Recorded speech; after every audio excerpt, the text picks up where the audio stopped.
In the days when the judges ruled over Israel, the nation was going through hard times. There was no king, and everyone did what seemed right in their own eyes. The people often turned away from God, suffered the consequences, cried out for help, and the Lord would raise up a judge to deliver them.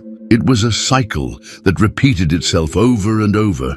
It was during this turbulent time that a special boy was born, one who would become the last of the judges and the first great prophet after Moses. His name was Samuel, which means heard by God or asked of God. His story begins even before his birth, with a woman named Hannah who longed deeply to have a child. Through his mother's suffering and faith, Samuel came into the world as the answer to a heartfelt prayer and a vow made to God.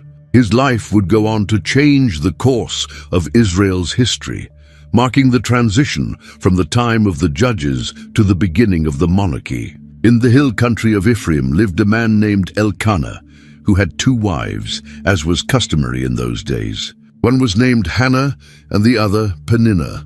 Life was not easy for Hannah. While Peninnah had many children, Hannah had none. The first book of Samuel puts it plainly.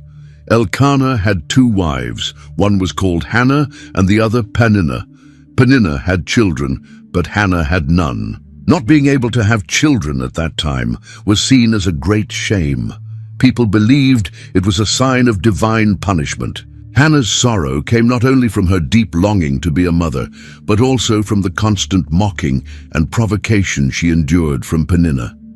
Every year the family traveled to Shiloh to worship God and offer sacrifices. It should have been a joyful time, but for Hannah it only brought more pain.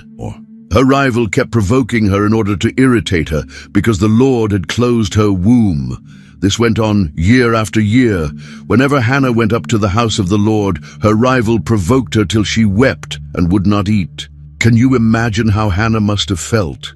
Year after year, the same ridicule, the same pain, the same humiliation. Peninnah never missed a chance to remind her that she had no children.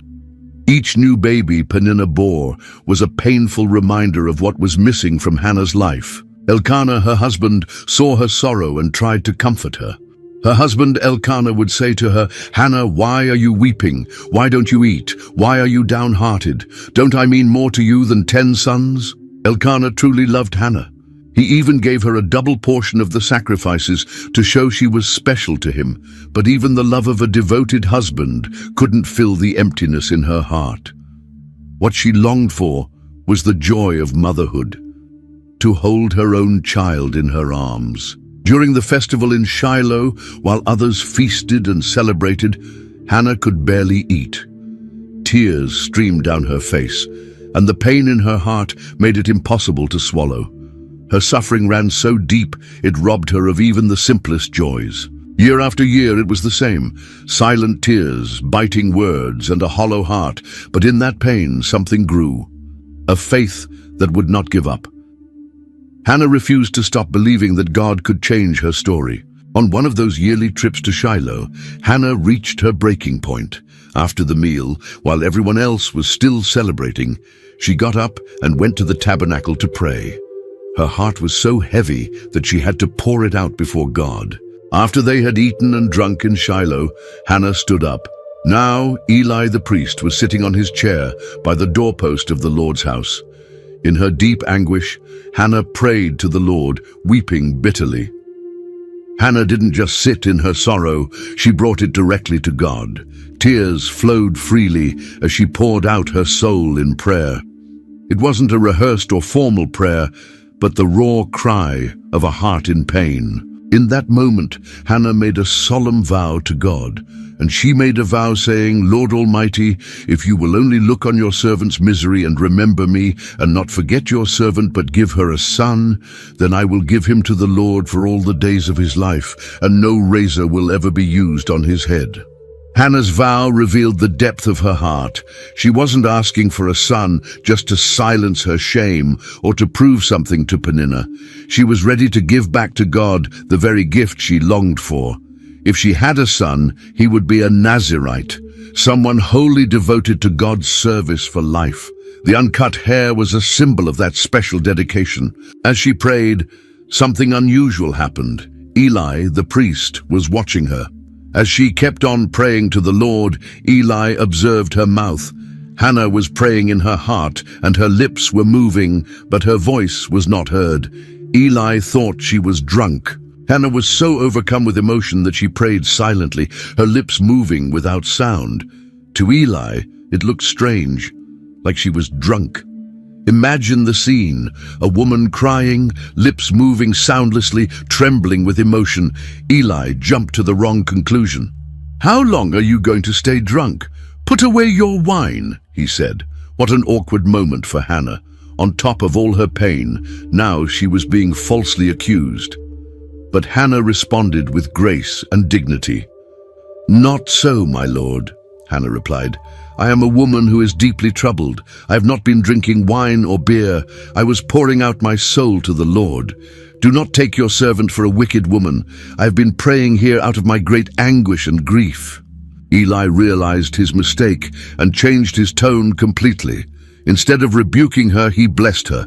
"Go in peace, and may the God of Israel grant you what you have asked of him." Those words brought hope to Hannah's heart. It was as if God himself was confirming through the priest that her prayer had been heard. She said, "May your servant find favor in your eyes." Then she went her way and ate something, and her face was no longer downcast. Hannah walked away transformed. Hope had taken the place of despair. Even without yet knowing if she would have a child, she was no longer sad. Her face lit up again, and she had her appetite back. Her trust in God's goodness brought peace to her heart, even before the answer came. The next morning, Elkanah's family got up early. They worshipped the Lord one last time before heading back home to Ramah. Life returned to its usual rhythm, but for Hannah, something had changed. She carried a new hope. The Bible describes what happened next in a simple, straightforward way. Early the next morning they arose and worshipped before the Lord, and then went back to their home at Ramah. Elkanah made love to his wife Hannah, and the Lord remembered her. So in the course of time, Hannah became pregnant and gave birth to a son. She named him Samuel, saying, "Because I asked the Lord for him." Finally, after years of waiting and sorrow, Hannah was pregnant. Imagine the joy that filled her heart. The tears that once flowed from grief now streamed from pure happiness. Every little movement in her womb reminded her of the miracle God was working in her life. During those months of pregnancy, Hannah likely prepared everything with great care. She may have sewn tiny clothes, whispered to the baby in her belly, and told him stories about the God who had answered her prayer. She probably thought often about the promise she had made. She knew this child wouldn't be hers alone. He was to be dedicated to the Lord for his entire life. Then the day came. Hannah gave birth to a strong, healthy boy. As she looked at his little face, she chose a name rich with meaning.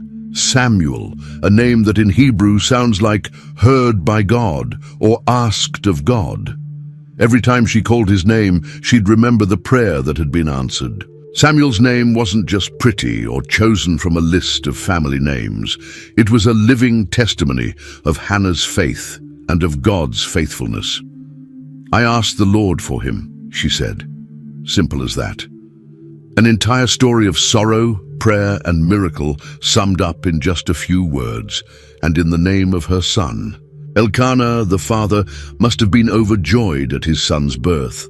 The whole family celebrated Samuel's arrival, recognizing him as a special gift from God. Even Peninnah, who had once mocked Hannah, could now see the divine favor resting on the one who had once been barren. Samuel grew strong and healthy.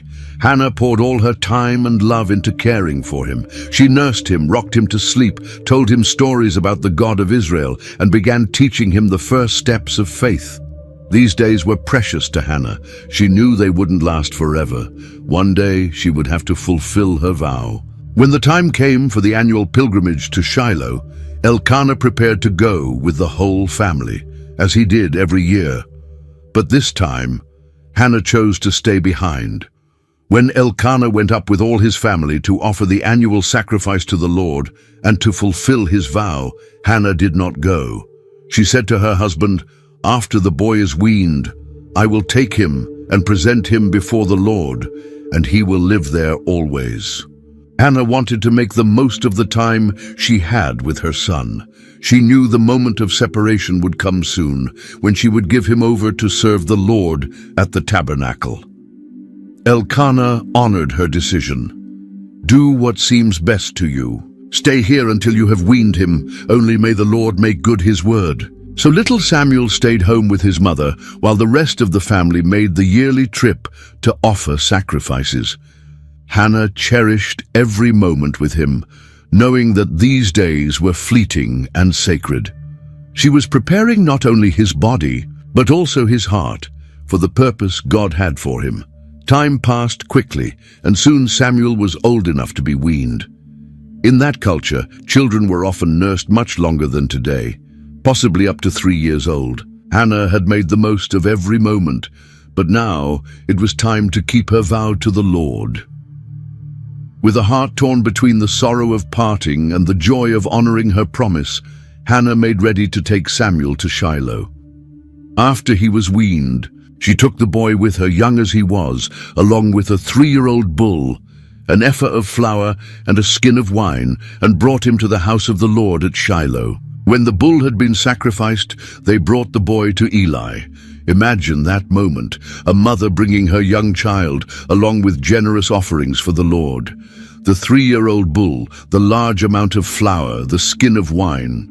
These were valuable gifts, reflecting Hannah's deep gratitude. This wasn't an obligation done reluctantly, but an act of sincere and joyful thankfulness. When she stood before Eli, the priest, Hannah spoke with emotion. "Pardon me, my lord. As surely as you live, I am the woman who stood here beside you, praying to the Lord. I prayed for this child, and the Lord has granted me what I asked of him. So now I give him to the Lord. For his whole life he will be given over to the Lord." Can you picture this scene? Hannah, eyes full of tears, presenting her beloved son to the priest. Samuel, still small, perhaps puzzled by the moment, but sensing the love and the sacredness of it all. And Eli, realizing this was the same woman who had once poured out her soul before the Lord in anguish. For Hannah, giving Samuel over wasn't easy. He was her miracle, her answered prayer, her beloved son. But she understood that Samuel belonged first to God. She wasn't losing a child. She was returning to God what he had graciously given her. Eli received the child with solemnity, aware of the seriousness of Hannah's vow. Samuel would stay, under his care, learning to serve in the tabernacle of the Lord. It was a great responsibility, but also a great honor to take in a child consecrated in this way.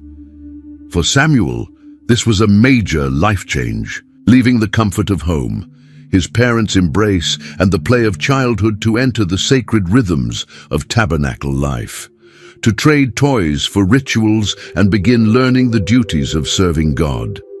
But the Bible tells us they worshipped the Lord there. Even at a young age, Samuel was already beginning to understand something about God's presence. That final line says it all. And they worshipped the Lord there. In the midst of the pain of separation, there was worship. Hannah, Elkanah, and little Samuel bowed down before the Lord, acknowledging his goodness and faithfulness. It was a sacred moment, a moment where gratitude outweighed sorrow. Leaving Samuel in Shiloh was probably one of the hardest things Hannah ever did. Going home without him must have felt like leaving a piece of her heart behind. But she had peace, knowing her son was exactly where God wanted him to be. Even while feeling the pain of separation, Hannah's heart overflowed with gratitude.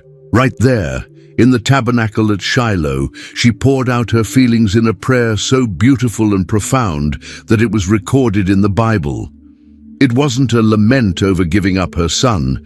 It was a song of praise to the God who hears prayers. and transforms lives. Anna began her song like this: "My heart rejoices in the Lord. In the Lord, my horn is lifted high. My mouth boasts over my enemies, for I delight in your deliverance. There is no one holy like the Lord. There is no one besides you. There is no rock like our God." Notice how Anna doesn't speak about her son, but about her God.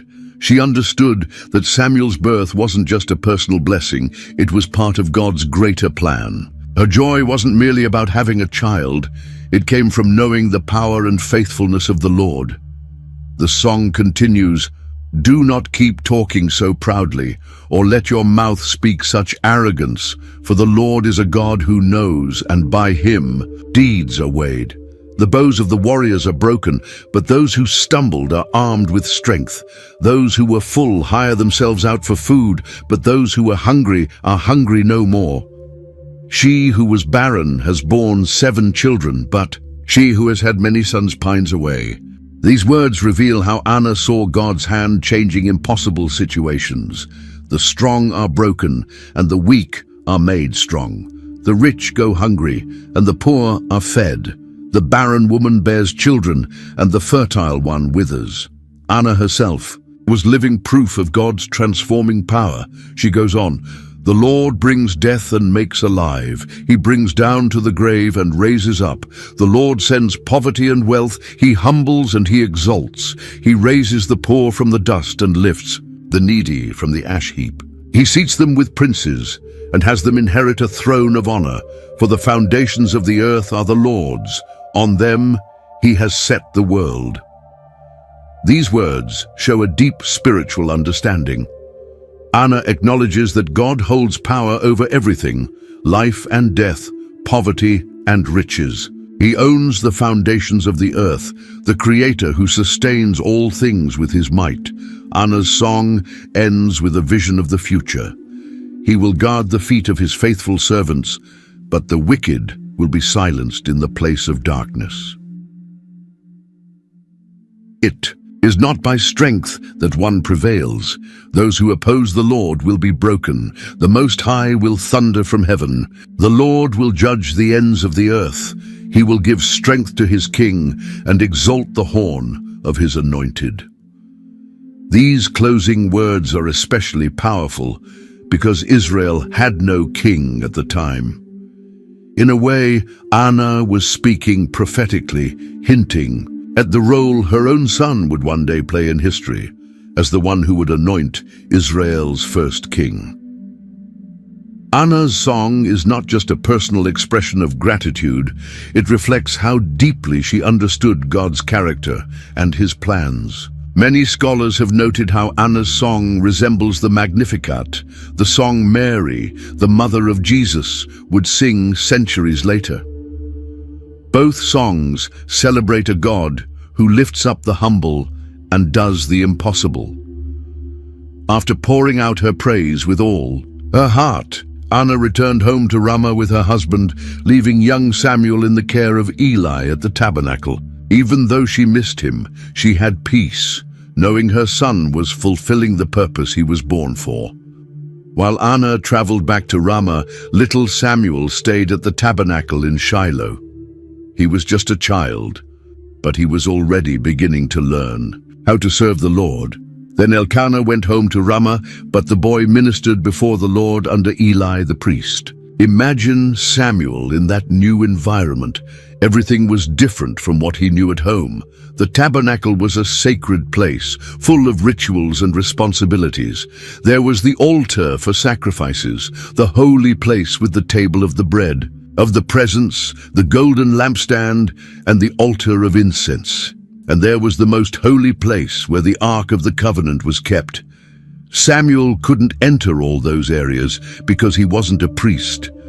Only those from the family of Aaron, of the tribe of Levi, could serve in that role. Samuel was from the tribe of Ephraim, but he could help with the external duties of the tabernacle, the tasks that Eli, the priest, taught him. Despite being so young, Samuel had important responsibilities. Maybe he helped prepare the tabernacle for worship, organize the offerings, People brought or helped keep everything clean and in order. The Bible doesn't say exactly what he did, but it tells us that he ministered before the Lord. One notable detail about Samuel during this time was the clothes he wore. Samuel, though he was only a boy, ministered before the Lord wearing a linen ephod. Each year his mother made him a little robe and took it to him when she went up with her husband to offer the annual sacrifice. The linen ephod was a priestly garment. Wearing it showed that even though he wasn't from Aaron's line, Samuel was dedicated to serving God. It was a visible sign of his consecration. And isn't it beautiful to see Anna's care? Even though she had left her son at the tabernacle, she never forgot him. Every year during the annual visit, she brought him a new robe. As the boy grew, the robe needed to grow too. It was a simple act of motherly love that reminded Samuel that even from afar, his mother was thinking of him and cared about his well-being. Those yearly visits must have been precious. Anna could see how her son was growing and learning to serve God. Samuel could hear news from home and feel the warmth of his family's love. Eli, witnessing this bond, would bless the family. Eli would bless Elkanah and his wife, saying, "May the Lord give you children by this woman to take the place of the one she prayed for and gave to the Lord." Then they would go home. And the Lord was gracious to Anna. She gave birth to 3 sons and 2 daughters. Meanwhile, the boy Samuel grew up in the presence of the Lord. What a beautiful reward for Anna's faith. After years of infertility, after lending her firstborn to the Lord, she was blessed with 5 more children. And Samuel, who could have been an only child, now had brothers and sisters, even if he only saw them once a year. The verse ends by saying, "The boy Samuel grew up in the presence of the Lord." Growing up in the Lord's presence meant more than just getting taller and stronger. It meant growing in wisdom, in the knowledge of God's ways, in understanding the scriptures and sacred rituals. Samuel wasn't just developing physically, he was growing spiritually. Samuel's childhood in the tabernacle was a time of preparation for the important role he would one day fulfill. There, under Eli's guidance, he learned about God's law, about the sacrificial system, and about how to listen to the voice of the Lord. Even though he was just a boy, Samuel was already being shaped to become a great man of God. But while Samuel was growing in the fear of the Lord, something tragic was happening right before his eyes. Eli's sons, Hophni and Phinehas, official priests of the tabernacle, were corrupting the worship of God with their awful behavior. The Bible doesn't mince words. Eli's sons were wicked men. They had no regard for the Lord. That simple sentence revealed a deep problem. Hophni and Phinehas held sacred positions, but they had no respect for God or for the service they were supposed to perform. They saw the priesthood merely as a way to gain privileges and satisfy their own desires. Look at how they acted when people brought sacrifices to the Lord. Now it was the practice of the priests that, whenever any of the people offered a sacrifice, the priest's servant would come with a 3-pronged fork in his hand while the meat was being boiled and would plunge it into the pan or kettle or cauldron or pot. Whatever the fork brought up, the priest would take for himself. This is how they treated all the Israelites who came to Shiloh. According to the law of Moses, priests were entitled to a specific portion of the sacrifices. But Eli's sons invented their own system to take more than what was due. Instead of receiving the designated share, they would stick a fork into the pot and take whatever came out, often the choicest parts that were meant to be burned for the Lord. And it didn't stop there. Even before the fat was burned, the priest's servant would come and say to the man who was sacrificing, "Give the priest some meat to roast. He won't accept boiled meat from you, only raw." If the man said to him, "Let the fat be burned first, and then take whatever you want," the servant would answer, "No, hand it over now. If you don't, I'll take it by force." This was outrageous in God's eyes. The fat of the animals was considered the best part, and, according to the law, it had to be burned as an offering to the Lord. But Eli's sons would snatch the meat before the fat was burned, robbing God of what was rightfully his. And if anyone objected, they would threaten them with force. The Bible sums up the gravity of this sin. The sin of the young men was very great in the Lord's sight. For they were treating the Lord's offering with contempt, but their disrespect didn't end with the sacrifices. They also abused their position to satisfy sexual desires. Now Eli, who was very old, heard about everything his sons were doing to all Israel and how they slept with the women who served. At the entrance to the tent of meeting, these women likely served the tabernacle in some religious function, perhaps helping with cleaning or preparing for the rituals. But Eli's sons, instead of honoring them as servants of God, treated them like objects for their own pleasure. When Eli found out, he tried to rebuke his sons. "Why do you do such things? I hear from all the people about these wicked deeds of yours. No, my sons, the report I hear spreading among the Lord's people is not good. If a man sins against another man, God may mediate for him. But if a man sins against the Lord, who will intercede for him?" But his sons refused to listen to their father's warning, for the Lord had already decided to put them to death.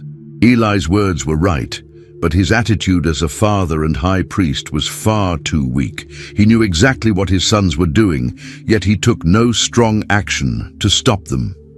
He merely scolded them without imposing any real discipline or consequences.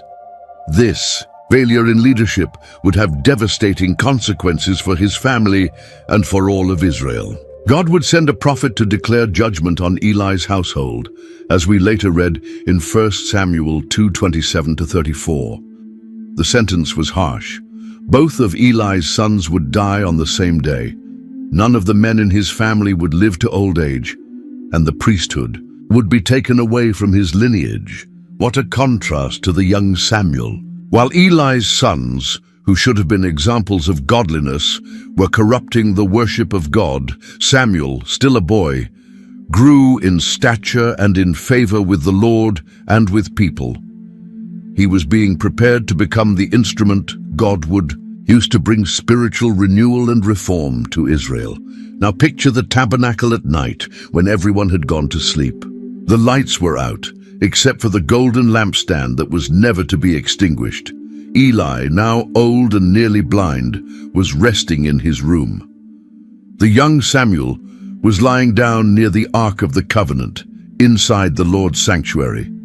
It was a night like any other, but it would change Samuel's life forever. The boy Samuel ministered before the Lord, under Eli's direction. In those days, the word of the Lord was rare. There were not many visions. One night, Eli, whose eyes were becoming so weak that he could barely see, was lying down in his usual place. The lamp of God had not yet gone out, and Samuel was lying down in the house of the Lord, where the ark of God was. The Bible makes a significant point by saying the word of the Lord was rare in those days. God wasn't speaking much to his people. That made what was about to happen even more extraordinary. Everything was quiet when all of a sudden the Lord called, "Samuel, Samuel." It was the voice of God, but Samuel had never heard God speak before. He thought it was Eli calling. So Samuel ran to Eli and said, "Here I am. You called me." But Eli said, "I did not call. Go back and lie down." So he went and lay down. Samuel was obedient and eager to help. Even when woken in the middle of the night, he immediately ran to see what Eli needed. And when the priest told him he hadn't called, Samuel simply went back to bed without complaining. But soon it happened again. The Lord called again, "Samuel!" Samuel got up and went to Eli and said, "Here I am. You called me." "My son," Eli said, "I did not call. Go back and lie down." Samuel still didn't recognize the Lord's voice. The Bible explains, now Samuel did not yet know the Lord. The word of the Lord had not yet been revealed to him. Imagine how confused the boy must have felt. He was certain someone was calling his name, yet Eli kept insisting it wasn't him. Still, Samuel went back to bed without protest. A third time the Lord called, "Samuel," and Samuel got up and went to Eli and said, "Here I am, you called me." This third time, something clicked for Eli. As someone experienced in the service of God, he realized what was happening. Then Eli realized that the Lord was calling the boy. So Eli told Samuel, "Go and lie down, and if he calls you, say, 'Speak, Lord, for your servant is listening.'" So Samuel went and lay down in his place. Eli gave Samuel specific instructions on how to respond if the voice called again. It was a turning point in the boy's life. God was about to reveal himself to Samuel in a deep and personal way. The Lord came and stood there, calling as at the other times, "Samuel, Samuel." Then Samuel said, "Speak, for your servant is listening." Samuel responded just as Eli had instructed. He was ready to hear what God had to say. This was the beginning of his calling as a prophet of the Lord. The message God gave Samuel wasn't an easy one. It was a warning of judgment against Eli's household because of the sins of his sons and Eli's failure to discipline them. The Lord said to Samuel, "See, I'm about to do something in Israel that will make the ears of everyone who hears about it tingle. At that time, I will carry out against Eli everything I spoke against his family, from beginning to end. For I told him that I would judge his family forever because of the sin he knew about. His sons blasphemed God, and he failed to restrain them. Therefore, I swore to the house of Eli, the guilt of Eli's house will never be atoned for by sacrifice or offering." It was a heavy message, especially for such a young boy. God was declaring that he would punish Eli's family due to the corruption of his sons and Eli's failure to correct them. The judgment would be so intense, it would make people's ears tingle. Samuel lay in bed until morning, contemplating what had happened. Imagine how hard that must have been. His very first prophecy was a message of judgment against the man who raised him, mentored him, and was like a father to him in the tabernacle. Samuel lay down until morning and then opened the doors of the house of the Lord. He was afraid to tell Eli the vision. As the day began, Samuel got up and opened the tabernacle doors as usual.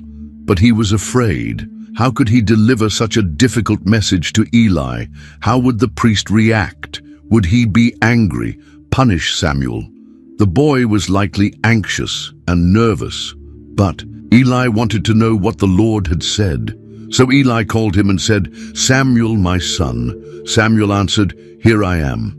"What was it he said to you?" Eli asked. "Do not hide it from me. May God deal with you, be it ever so severely, if you hide from me anything he told you." So Samuel told him everything, hiding nothing from him. Then Eli said, "He is the Lord. Let him do what is good in his eyes." Eli's response shows acceptance and humility. He didn't get angry with Samuel. He didn't reject the message or try to justify his actions. He simply accepted God's judgment, acknowledging his sovereignty. He is the Lord. Let him do what is good in his eyes. Samuel was just beginning his journey as a prophet.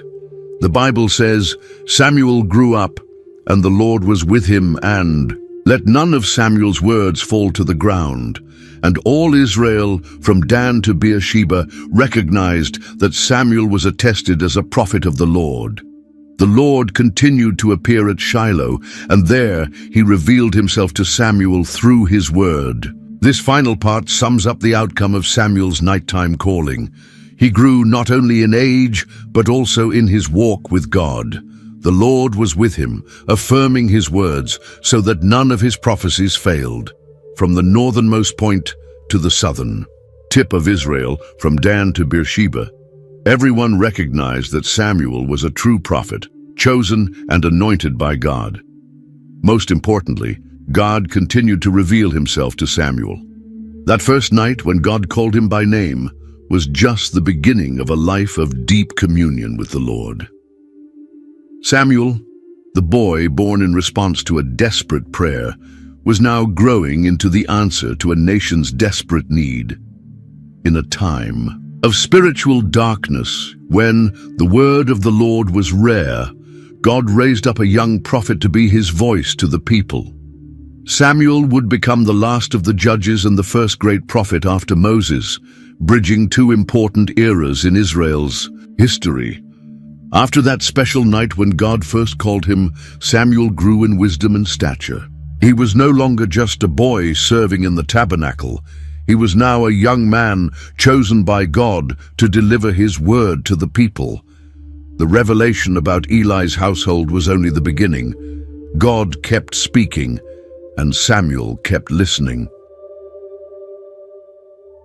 In the First Book of Samuel, chapter 3, verses 21 to 41, we read, "The Lord continued to appear at Shiloh, and there he revealed himself to Samuel through his word, and Samuel's word came to all Israel." God not only spoke to Samuel, but used the young man to deliver messages to all the people of Israel. From the north to the south of the country, everyone knew that there was a true prophet among them. In chapter 3, verse 19, the Bible tells us, "The Lord was with Samuel as he grew up, and he let none of Samuel's words fall to the ground." What made Samuel different was that his prophecies always came to pass. Not a single word of his was wasted. When he said, "This is what the Lord says," people knew they could trust him. Just imagine how important that was at the time. For years, the word of the Lord was rare, as the Bible itself tells us. The people lived without clear guidance from God. The priests, who were supposed to be spiritual leaders, were corrupt. Eli was old and weak, and his sons were wicked. It was a time of spiritual darkness. And then Samuel emerged, a young man with a fresh message from heaven. People came from far away to hear him. Tribal leaders sought him out for counsel. Little by little, Samuel was becoming much more than just a servant in the tabernacle. He was becoming a judge, someone who guided the people not only spiritually, but also politically. In chapter 3, verse 20, the Bible declares, "And all Israel from Dan to Beersheba recognized that Samuel was attested as a prophet of the Lord." From the northernmost city, Dan, to the southernmost, Beersheba, every Israelite knew God had raised up a new leader for his people. Samuel didn't seek this position. He didn't campaign to be recognized. It was God who established him, opening doors and confirming his word. And the people naturally accepted his leadership because they saw in him not just an eloquent man, but someone through whom God truly spoke. Samuel's transition from a simple tabernacle servant to a national prophet didn't happen overnight. It took years. He grew in wisdom and in authority in the eyes of the people. More importantly, he grew in intimacy with God. The Lord didn't just speak to him occasionally. He built a continuous relationship of communication with him. Samuel's formative years in the tabernacle were not in vain. There, beside the Ark of the Covenant, he learned about the traditions, the laws, and the sacred rituals of Israel. Now all that knowledge was being used by God to guide the people back into right relationship with their Creator. When Samuel spoke, the people listened. When he gave counsel, they followed, not because he was an imposed ruler, but because he was recognized as a true messenger of God. That authority would soon be tested in a way no one could have foreseen. The Philistines were long-standing enemies of Israel. They lived along the Mediterranean coast and frequently invaded Israelite territory, plundering villages and asserting their dominance. For years, they had been a thorn in Israel's side. And now they were back, stronger and more determined than ever. In 1 Samuel 4:1 we read, "The Philistines assembled to fight against Israel." The tension between the two peoples finally erupted into open war. We don't know exactly how it began. Perhaps the Philistines invaded Israelite land. Perhaps Israel tried to throw off Philistine oppression. Either way, the armies gathered for battle. Israel camped near Ebenezer, while the Philistines set up camp at Aphek. These locations lay between the mountains of Israel and the coastal plain of the Philistines, a natural battlefield between the two territories. The clash was imminent. With their shields gleaming in the sun, their swords sharp and their hearts full of courage, the Israelite soldiers marched into combat. Perhaps they thought God would give them an easy victory. After all, weren't they His chosen people? Didn't they have the Lord of hosts on their side? But chapter 4, verse 2 tells us what really happened. The Philistines fought, and the Israelites were defeated. About 4,000 of them were killed on the battlefield. 4,000 men, 4,000 husbands, fathers, sons, and brothers who would never return home. It was a crushing defeat. Picture the scene in the Israelite camp after the battle. Wounded soldiers groaning in pain, commanders scrambling to regroup the remaining forces, and one question echoing through everyone's mind. Why? Why did God let us be defeated? The elders of Israel gathered to discuss the disaster. They were confused and desperate. In verse 3 of that same chapter they asked, "Why did the Lord bring defeat upon us today before the Philistines?" The answer they came up with seemed logical at the time, but it revealed a shallow understanding of their relationship with God. Still in verse 3 they said, "Let us bring the ark of the covenant of the Lord from Shiloh, so that it may go with us and save us from the hand of our enemies." Instead of turning to God in repentance, they chose to use the ark like a magic charm, as if the mere presence of the sacred object could guarantee victory. The Ark of the Covenant was Israel's most sacred item, a gold-covered wooden chest that held the tablets of the law given to Moses, a jar of manna, and Aaron's staff. On top of it stood 2 golden cherubim, and between them God's presence was said to dwell. It was the most powerful symbol of the covenant between God and Israel. In verse 4 we read, "So the people sent men to Shiloh, and they brought back the ark of the covenant of the Lord Almighty, who is enthroned between the cherubim. And Eli's 2 sons, Hophni and Phinehas, were there with the ark of the covenant of God." When the ark arrived at the camp, the people erupted in joy. Verse 5 says, "When the ark of the Lord's covenant came into the camp, all Israel raised such a great shout that the ground shook." It was as if victory were already assured. With God literally in their midst, or so they believed, how could they lose? The Philistines heard the Israelites' celebration and grew afraid. They were familiar with the stories about the God of Israel, how He had delivered His people from Egypt through mighty plagues and miracles. In verse 8 they exclaimed, "Woe to us! Who will deliver us from the hands of these mighty gods? These are the gods who struck the Egyptians with all kinds of plagues in the wilderness." But despite their fear, the Philistine leaders rallied their troops. In verse 9 they commanded, "Be strong, Philistines, be men, or you will be subject to the Hebrews, just as they have been to you. Be men and fight." The second round of battle was about to begin. The next day, the armies lined up once more for combat.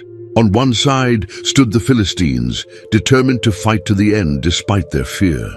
On the other side, the Israelites stood confident, trusting in the presence of the ark among them. At the center of Israel's line stood Hophni and Phinehas, the corrupt sons of Eli, guarding the sacred ark. Trumpets sounded, war cries filled the air, and the armies surged toward one another. Swords clashed against shields, arrows hissed through the air, and dust rose from the battlefield as men fought and fell. In 1 Samuel 4:10, we read the devastating result. So the Philistines fought, and the Israelites were defeated. Every man fled to his tent.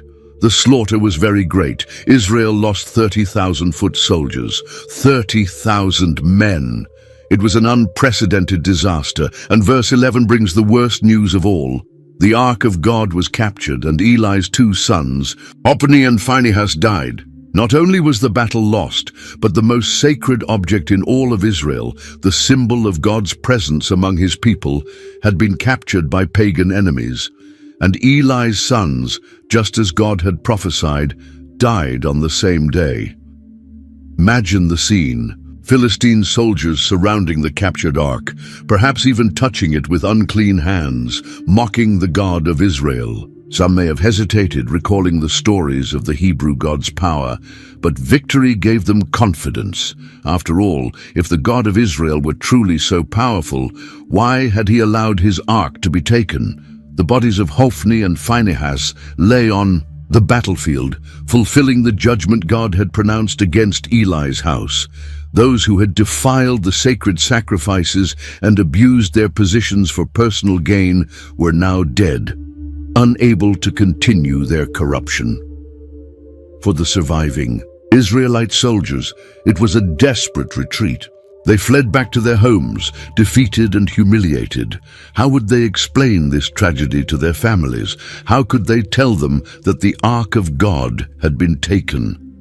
One man from the tribe of Benjamin ran from the battlefield straight to Shiloh. In verse 12, we read that he arrived with his clothes torn and dust on his head, traditional signs of mourning and grief. The entire city soon knew that something terrible had occurred. In verse 13, the Bible tells us, when he arrived, Eli was sitting on his chair by the side of the road, watching, because his heart feared for the Ark of God. This messenger carried news that would forever change the religious life of Israel. He didn't know it, but his words would fulfill a prophecy spoken years earlier to a boy who had heard the voice of God in the night. Eli was seated in his chair by the gate of Shiloh. At 98 years old, blind and heavy, the old priest anxiously waited for news of the battle. It wasn't so much the outcome of the war that troubled him, it was the fate of the Ark of the Covenant that made his heart tremble. In 1 Samuel 4:13 we read, "When the man entered the town and told what had happened, the whole town cried out." Imagine the cries and wails echoing through the streets of Shiloh, women fearing for their husbands and sons, children confused and terrified, elders foreseeing difficult times ahead. In verse 14, the Bible says, Eli heard the outcry and asked, "What is the meaning of this uproar?" Even without sight, his experienced ears recognized that something terrible had happened. The messenger ran to Eli to deliver the news firsthand. In verse 16, we read, "The man said to Eli, 'I have just come from the battle line. I fled from it this very day.' Eli asked, 'What happened, my son?' Then came the report. A fourfold catastrophe, each part worse than the last. In verse 17 he said, "Israel fled before the Philistines, and the army has suffered a great defeat. Also your 2 sons, Hophni and Phinehas, are dead, and the Ark of God has been captured."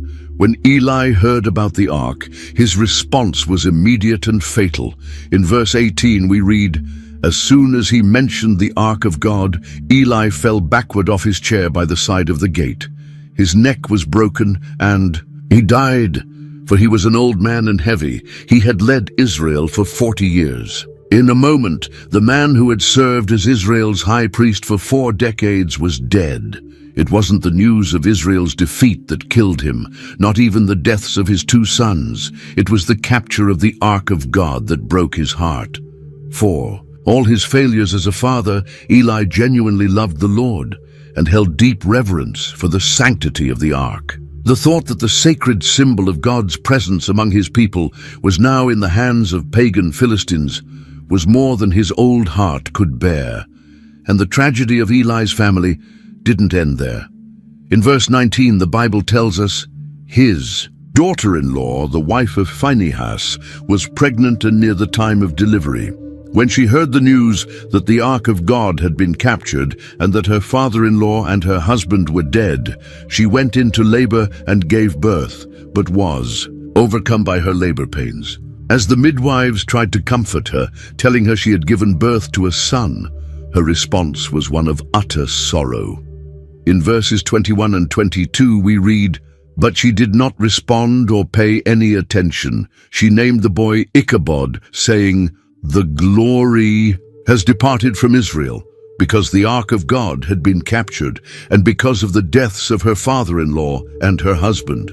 She said, 'The glory has departed from Israel, for the ark of God has been captured.'" Ichabod means no glory. What a sad name for a child, yet it perfectly captured the mood in Israel at that moment. The glory had indeed departed. The most sacred object of Israelite worship was in enemy hands. The high priest was dead. The Philistines held military dominance. It was one of the darkest times in Israel's history, with the death of Eli and his sons and the capture of the ark. A chapter in Israel's story came to a close. The religious leadership from Eli's lineage had ended, just as God had prophesied to Samuel years before. Now, the young Samuel, already recognized as a prophet, would also become Israel's new spiritual leader. While Israel mourned, the Philistines celebrated. They had defeated their enemy and captured the most sacred symbol of Israelite religion. As a war trophy, they brought the ark to Ashdod, one of their 5 major cities, and placed it in the temple of their god, Dagon. In 1 Samuel 5:1-2, we read, "After the Philistines had captured the ark of God, they took it from Ebenezer to Ashdod. Then they carried the ark into Dagon's temple and set it beside Dagon." Dagon was the main god of the Philistines, often depicted as half man, half fish. Placing the ark beside Dagon's statue was their way of saying, "Our God has defeated the God of Israel." It was a deliberate insult to the true God, but the next morning, the Philistines got an unpleasant surprise. Verse 3 tells us, "When the people of Ashdod rose early the next day, there was Dagon, fallen on his face on the ground before the ark of the Lord. They took Dagon and put him back in his place." Imagine the shock of Dagon's priests, finding the deity toppled over, as if bowing before the ark of Israel's God. They quickly set the statue back up, perhaps trying to cover up the incident. Maybe they claimed it was an accident, an unstable base, or even an earthquake. But the next morning, the message was unmistakable. Verse 4 says, "But the following morning when they rose, there was Dagon, fallen on his face on the ground before the ark of the Lord. His head and hands had been broken off and were lying on the threshold. Only his body remained." This time there was no room for excuses. It wasn't an accident. The statue hadn't merely fallen, it had been decapitated and dismembered, a clear symbol of defeat and humiliation. The God of the Philistines was being shamed by the true God. And that was just the beginning. Soon, the people of Ashdod began suffering from a mysterious and painful disease. In verse 6 we read, "The Lord's hand was heavy on the people of Ashdod and its vicinity. He brought devastation on them and afflicted them with tumors." These tumors, or hemorrhoids according to some translations, were extremely painful and spread rapidly among the population. People began to connect this outbreak with the presence of the Ark of the God of Israel in their city. In desperation, Ashdod's leaders decided the Ark had to go. Verse 7 says, "When the people of Ashdod saw what was happening, they said, 'The Ark of the God of Israel must not stay here with us, because his hand is heavy on us and on Dagon our God.' They summoned the 5 Philistine rulers to decide what to do next. Verse 8 tells us, "So they called together all the rulers of the Philistines and asked them, 'What shall we do with the Ark of the God of Israel?' They answered, 'Have the Ark of the God of Israel moved to Gath.' So they moved the Ark of the God of Israel. But the problem only relocated. The same plague struck the city of Gath. In verse 9 we read, "But after they had moved it, the Lord's hand was against that city, throwing it into a great panic. He afflicted the people of the city, both young and old, with an outbreak of tumors." The people of Gath now just as desperate, sent the ark to Ekron, another Philistine city. But as the ark approached, panic erupted. Verse 10 says, "As the ark of God was entering Ekron, the people of Ekron cried out, 'They have brought the ark of the God of Israel around to us to kill us and our people.' And sure enough, the same plague struck Ekron with full force." Verses 11 and 12 read, "So they called together all the rulers of the Philistines and said, 'Send the ark of the God of Israel away. Let it go back to its own place, or it will kill us and our people.' For death had filled the city with panic. God's hand was very heavy on it. Those who did not die were afflicted with tumors, and the outcry of the city went up to heaven. For 7 months the ark went from city to city among the Philistines, bringing plague and death wherever it went. The Philistines had captured the ark, thinking they had defeated the God of Israel. Now they were learning the hard way that the true God could not be captured or controlled. He was displaying his power in the midst of his people's enemies. After 7 months of suffering, the Philistines were desperate to get rid of the ark. Their cities were being devastated by disease, and it was becoming increasingly clear that the God of Israel was punishing them for seizing the sacred object. In 1 Samuel 6:1-2, we read, "When the ark of the Lord had been in Philistine territory 7 months, the Philistines called for the priests and the diviners and said, 'What shall we do with the ark of the Lord? Tell us how we should send it back to its place.'" The Philistine priests and diviners knew they couldn't just send it back empty. They needed to appease the wrath of Israel's God with some kind of offering. In verse 3, they explain, "If you return the ark of the God of Israel, do not send it back to him without a gift. By all means, send a guilt offering to him.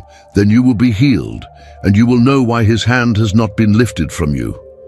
When asked what kind of offering they should send, they gave a specific answer. In verses 4 and 5, they said, 5 gold tumors and 5 gold rats, according to the number of the Philistine rulers, because the same plague struck both you and your rulers. Make models of the tumors and of the rats that are ravaging the land, and give glory to the God of Israel. Perhaps he will lift his hand from you and your gods and your land. This offering, though strange to modern eyes, made sense within the ancient mindset.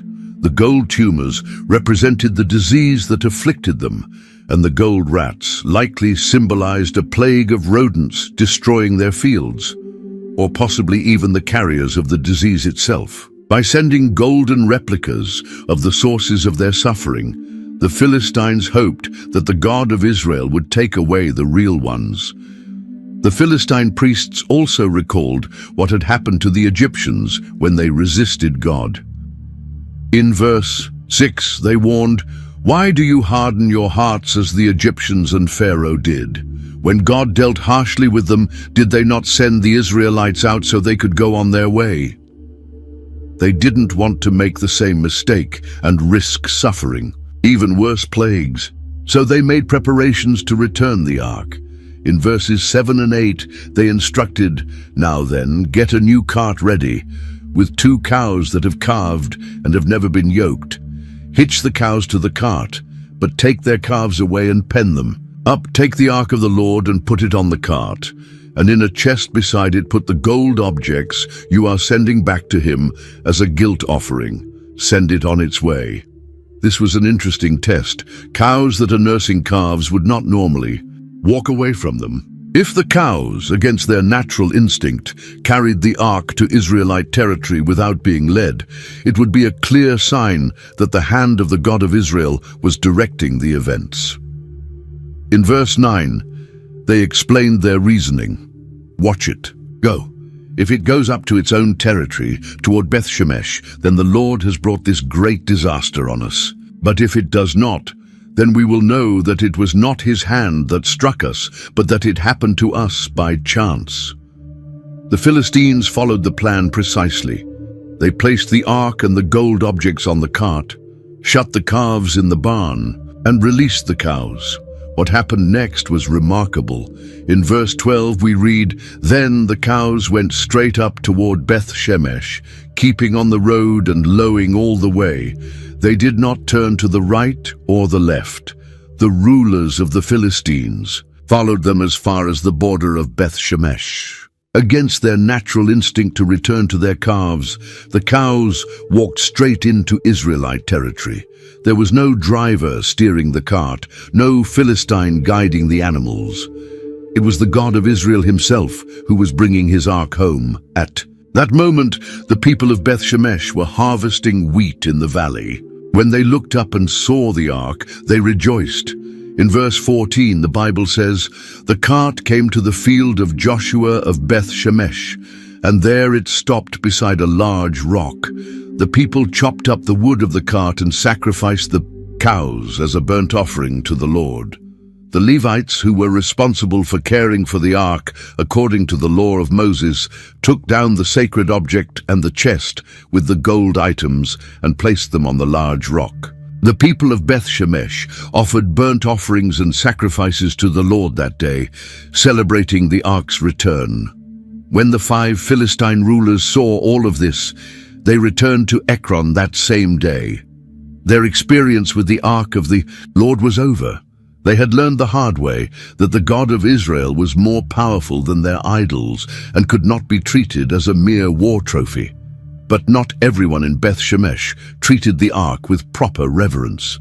Some, driven by curiosity, looked inside the ark, something strictly forbidden even for the Levites. In verse 19 we read, "But God struck down some of the inhabitants of Beth Shemesh, putting 70 of them to death because they looked into the ark of the Lord. The people mourned because of the heavy blow the Lord had dealt them. Shaken by this demonstration of God's holiness, the people of Beth Shemesh asked, as recorded in verse 20, "Who can stand in the presence of the Lord, this holy God? To whom will the ark go up from here?" So they sent messengers to the people of Kiriath Jearim, saying, as in verse 21, "The Philistines have returned the ark of the Lord. Come down and take it up to your town." And thus the ark went to the house of Abinadab in Kiriath Jearim, where it would remain for many years. So ended the ark's captivity among the Philistines. The sacred object was back in Israel, but the nation's religious and political life still needed restoration. That would be Samuel's task in the years ahead. For 20 long years, the ark stayed in the house of Abinadab in Kiriath Jearim. During this time, Samuel grew not just in age but in influence. With Eli gone and the ark removed from the tabernacle in Shiloh, Samuel became the undisputed spiritual leader of Israel. In 1 Samuel 7:2 we read, "Then all the people of Israel turned back to the Lord." This verse tells us that for 2 decades, Israel had lived in a kind of spiritual darkness. Perhaps they still worshipped other gods, or maybe they had simply lost faith in the Lord after their defeat by the Philistines. But something was changing in the nation's heart. Samuel saw that it was time to act. The people were ready for a spiritual renewal, a true return to the God of their ancestors. So in verse 3 he addressed them with authority. "If you are returning to the Lord with all your hearts, then rid yourselves of the foreign gods and the Ashtoreths, and commit yourselves to the Lord and serve him only, and he will deliver you out of the hand of the Philistines." Samuel's calling was clear and direct. True repentance required concrete action. It wasn't enough for the people to simply say they wanted to return to God. They had to abandon their idols, the foreign gods, especially Ashtoreth, the fertility goddess worshipped by neighboring peoples. To our surprise, the people responded positively. In verse 4, the Bible tells us, "So the Israelites put away their Baals and Ashtoreths and served the Lord only." They were truly willing to change, to turn from false gods and follow the Lord exclusively. Seeing this positive response, Samuel took a step further. He called for a national assembly. In verse 5 we read, "Then Samuel said, 'Assemble all Israel at Mizpah, and I will intercede with the Lord for you.'" Mizpah was a strategic location, a city in the hills visible from afar. It was the perfect place for a nationwide gathering, and the people came. From all the tribes, from every corner of the land of Israel, they gathered at Mizpah. It wasn't a forced summons, but a voluntary response to the prophet's call. They genuinely wanted to reconcile with God. At Mizpah, the people demonstrated their repentance in concrete and public ways.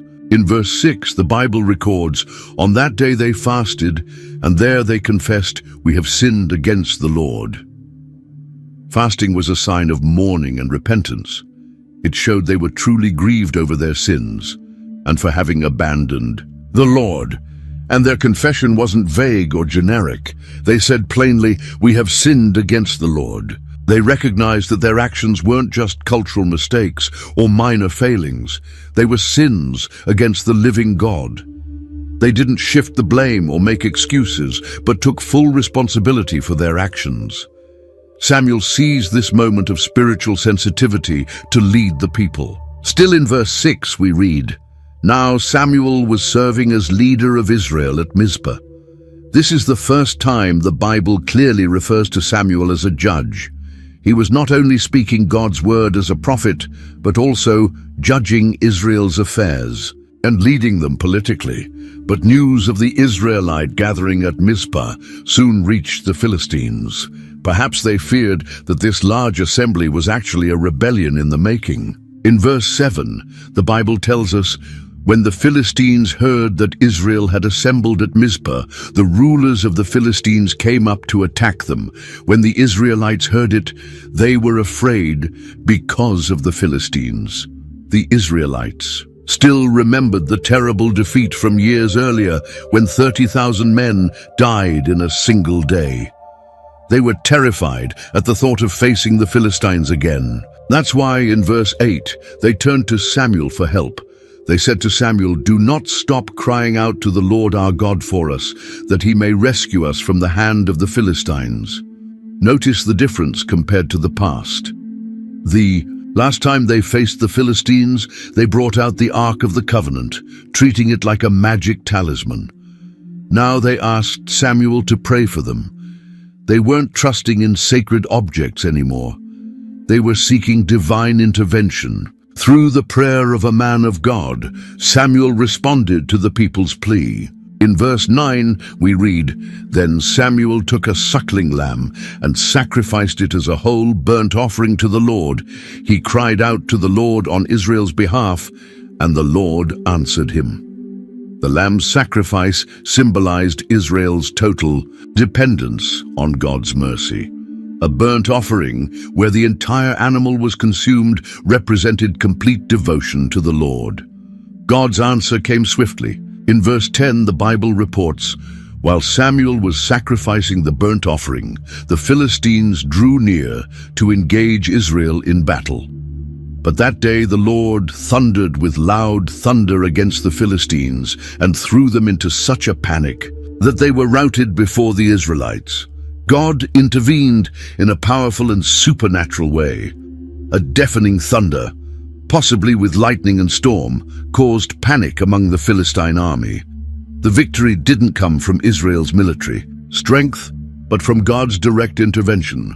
Seeing the enemy in disarray, the Israelites shifted from defense to offense. In verse 11 we read, "The men of Israel rushed out of Mizpah and pursued the Philistines, slaughtering them along the way to a point below Beth-kar." The same people who had just been trembling with fear now courageously pursued their enemies. It's amazing how trusting in God can turn fear into boldness. To commemorate this extraordinary victory, Samuel did something significant. In 1 Samuel 7:12 we read, "Then Samuel took a stone and set it up between Mizpah and Shen. He named it Ebenezer, saying, 'Thus far the Lord has helped us.'" Ebenezer means stone of help. It was a simple monument, a single stone, but it carried deep meaning. It was a visible and lasting reminder that God had helped his people. Interestingly, it was near Ebenezer that Israel had suffered a terrible defeat years earlier, chapter 4, verse 1. Now that same place had witnessed a great victory. The name Ebenezer also carried a message of humility and hope. Samuel said, "Thus far, the Lord has helped us." It was an acknowledgement that all their help came from God, not from military power or human wisdom, and it implied that God's help would continue into the future. The same God who had helped them so far would keep helping them. The defeat of the Philistines was so decisive that they couldn't recover for quite some time. In verse 13, the Bible says, "So the Philistines were subdued, and they stopped invading Israel's territory." Throughout Samuel's lifetime, the hand of the Lord was against the Philistines.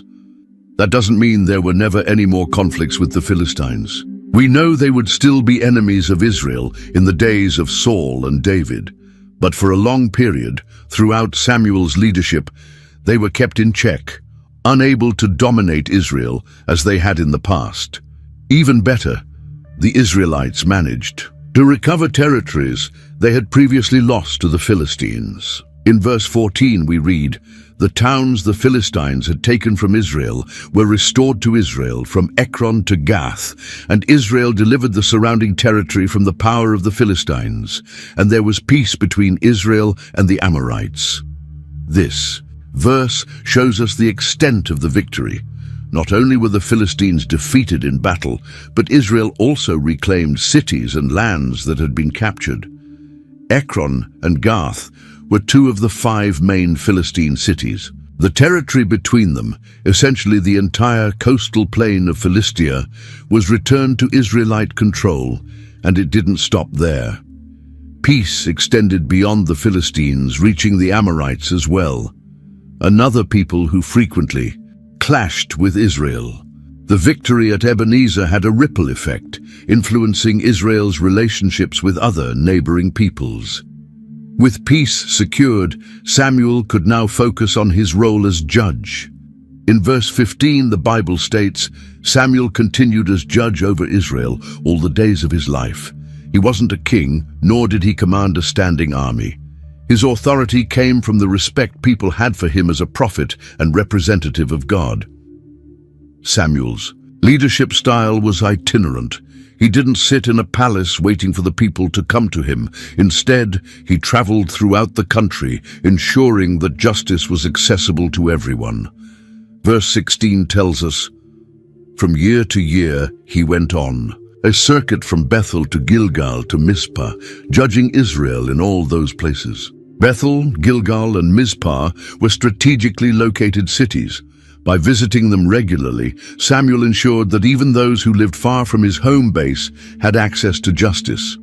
It was a decentralized judicial system, one that brought the judge to the people rather than forcing the people to travel long distances. But Samuel did have a home, a place to which he always returned. In verse 17, the Bible says, "But he always went back to Ramah, where his home was, and there he also held court for Israel, and he built an altar there to the Lord." Ramah was Samuel's base of operations, where he built an altar to the Lord. This shows that even though the ark was in Kiriath Jearim and the tabernacle in Shiloh may have been destroyed, the prophet Jeremiah in chapter 26 verse 6 suggests that Shiloh was destroyed, possibly by the Philistines after the ark was captured. The worship of God continued. Samuel kept true worship alive, connecting the people to their God through sacrifices and religious festivals. Samuel marked a new era for Israel. After the disaster of the ark's capture and the death of Eli, he restored the connection between God and his people. Through his leadership, Israel experienced spiritual revival, victory over enemies, and a season of peace and prosperity. Samuel's success didn't come from personal talent, though he was undoubtedly a capable man, but from his faithfulness to the Lord. He called the people back to God, led them in genuine repentance, and placed complete trust in divine power for victory. The stone of Ebenezer stood as a symbol of that simple yet profound truth. Thus far, the Lord has helped us. Samuel was the last of the judges, closing an era in Israel's history that began with Othniel after Joshua's death. But he was also the first of the prophets, beginning a new tradition of men who boldly spoke God's word to the people. And soon he would be the one chosen to usher in yet another era, the monarchy in Israel. Years passed, and Samuel, the faithful prophet and judge of Israel, began to feel the weight of age. His once dark hair had turned gray. The hands that had often been raised in prayer now trembled slightly. His eyes, which had seen so many of God's miracles, no longer saw as clearly. In 1 Samuel 8:1, the Bible tells us, "When Samuel grew old, he appointed his sons as judges for Israel."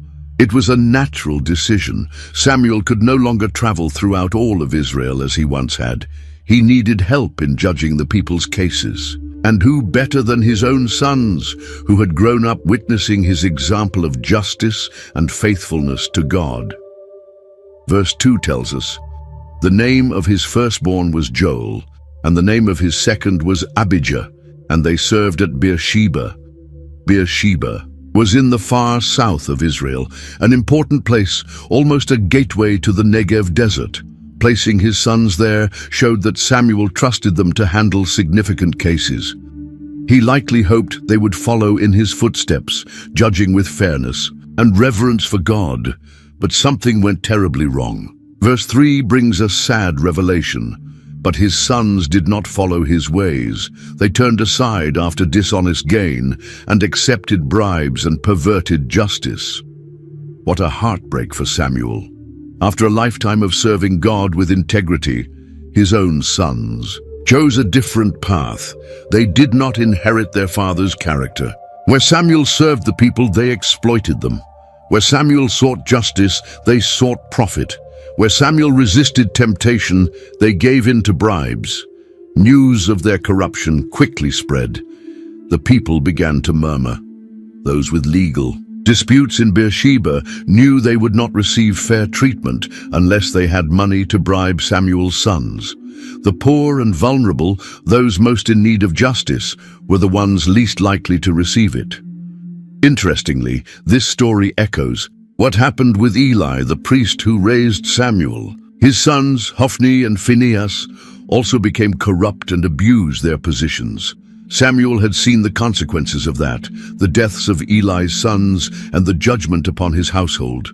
And yet, he could not prevent his own sons from walking a similar path. The situation became so dire that Israel's leaders had to act. They couldn't allow corrupt judges to continue.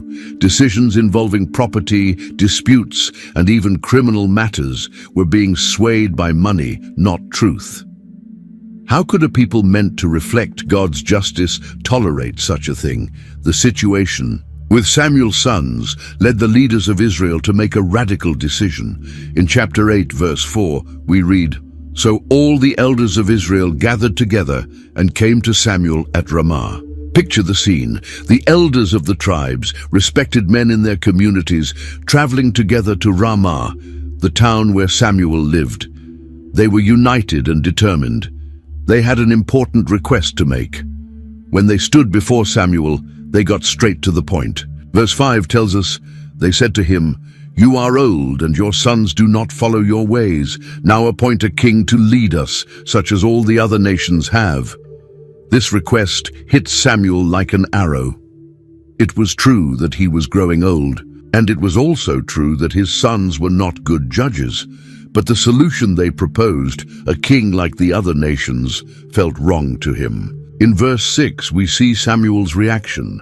But when they said, "Give us a king to lead us," this displeased Samuel, so he prayed to the Lord. Why was Samuel displeased? Perhaps because he saw the request not just as a rejection of his leadership or of his sons, but of the entire system of judges that God had established. Maybe because he knew that the kings of surrounding nations were often tyrants who oppressed their own people. Or maybe because he sensed that the Israelites were more interested in being like the other nations than in being God's special people. As he always did in difficult moments, Samuel brought the issue before God in prayer. And God, in his wisdom, gave Samuel a surprising perspective. In verses 7 and 8, the Lord responds, "Listen to all that the people are saying to you. It is not you they have rejected, but they have rejected me as their king, as they have done from the day I brought them up out of Egypt until this day, forsaking me and serving other gods. So they are doing to you." God helped Samuel see that the problem went deeper than a matter of governance. It was a spiritual issue. The people weren't just rejecting the judge system, they were rejecting God as their true king. They were following a pattern of rebellion that had begun when they were freed from Egypt. God then told Samuel what to do. In verse 9, he says, "Now listen to them, but warn them solemnly and let them know what the king who will reign over them will claim as his rights." Faithful to the Lord's word, Samuel returned to the elders of Israel and laid out in detail what life under a king would look like. It wouldn't be all ease and luxury.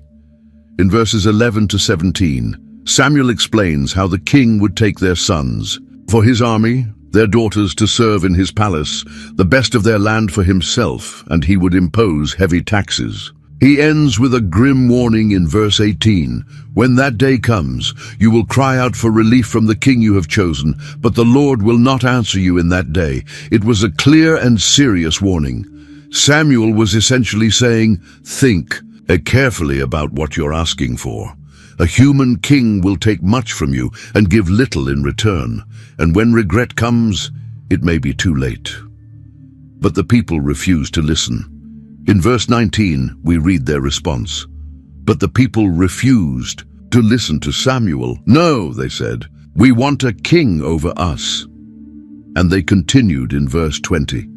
"Then we will be like all the other nations, with a king to lead us and to go out before us and fight our battles." Two motivations are clear in this response. First, they wanted to be like all the other nations. They seemed tired of being different, of being God's chosen people with unique laws and customs. They wanted to fit in, to blend in. Second, they wanted someone to fight our battles. Perhaps they were tired of relying on God's protection, which sometimes required faith and obedience. A human king with a standing army felt like a more tangible, immediate solution. Samuel listened to all they said and brought it back to the Lord. And God's answer in verse 22 was simple and direct. Listen to them and give them a king. A new chapter in Israel's history was about to begin. The era of the judges was coming to a close, and the era of kings was just about to start. When God decides to act, even the most ordinary events can become extraordinary. In Saul's case, it all began with some lost donkeys. In chapter 9, verse 3, we read, "Now the donkeys belonging to Saul's father Kish were lost. And Kish said to his son Saul, 'Take one of the servants with you and go and look for the donkeys.'" A simple, ordinary task. Saul probably didn't imagine that. This donkey hunt would change his life forever. He and his servants searched through hills and valleys, but found no sign of the animals. After a long search, they were ready to give up. In verse 5, Saul says, "Come, let's go back, or my father will stop thinking about the donkeys and start worrying about us." But the servant had another idea. In verse 6, he suggests, "Look, in this town there is a man of God. He is highly respected, and everything he says comes true. Let's go there now. Perhaps he will tell us what way to take." They were speaking of Samuel, though they didn't mention him by name. The servant knew of a man of God in the city who might be able to help. Saul hesitated. They had no gift to offer the seer. But the servant said he had a bit of silver, and that would be enough. So they decided to go seek out the man of God. What Saul didn't know was that God had already spoken to Samuel about him. In verse 15, Scripture tells us, "Now the day before Saul came, the Lord had revealed this to Samuel."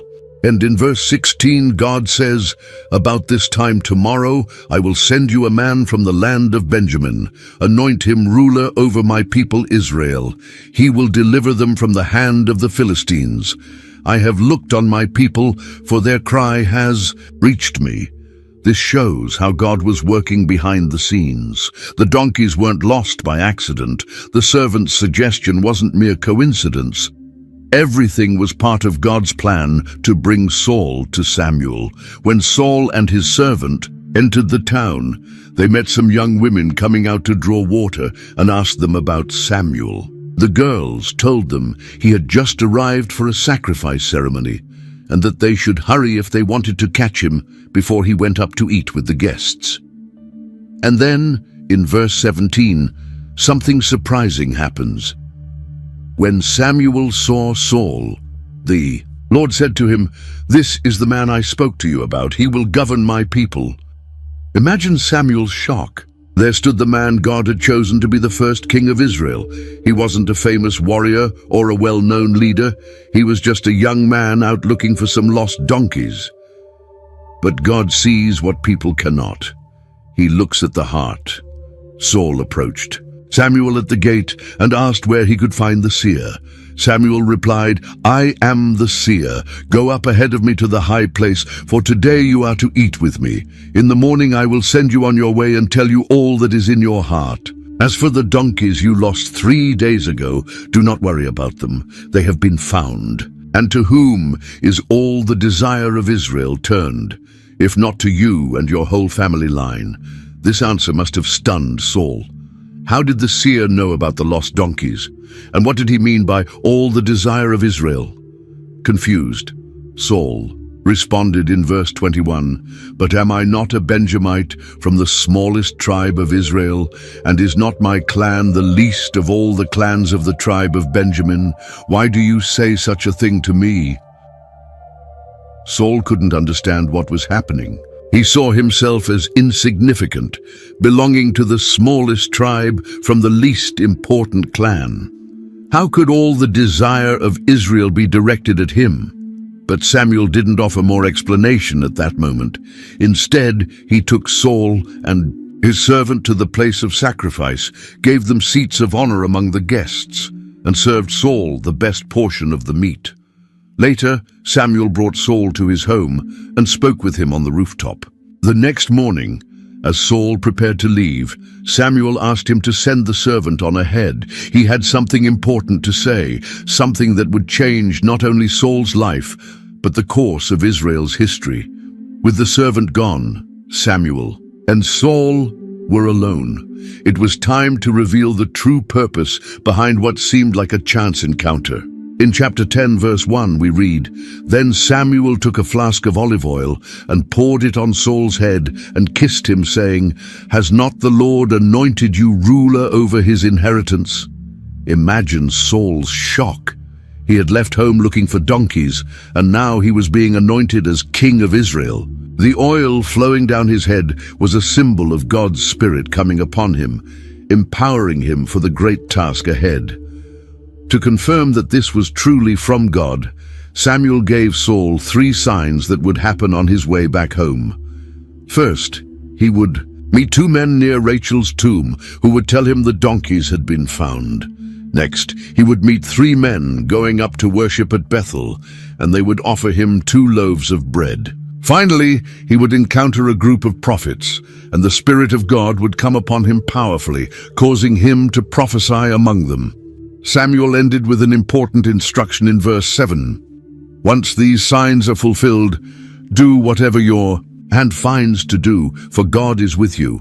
And in verse 8 he added, "Go down ahead of me to Gilgal. I will surely come down to you to sacrifice burnt offerings and fellowship offerings, but you must wait 7 days until I come to you and tell you what you are to do." Everything happened exactly as Samuel had said. When Saul met the group of prophets, the Spirit of God came on him powerfully, and he began to prophesy with them. People who knew him were amazed. In verse 11 they asked, "What is this that has happened to the son of Kish? Is Saul also among the prophets?" That experience changed Saul. Verse 9 tells us, as Saul turned to leave Samuel, God changed Saul's heart, and all these signs were fulfilled that day. God was preparing Saul for his new role as king, transforming him from the inside out.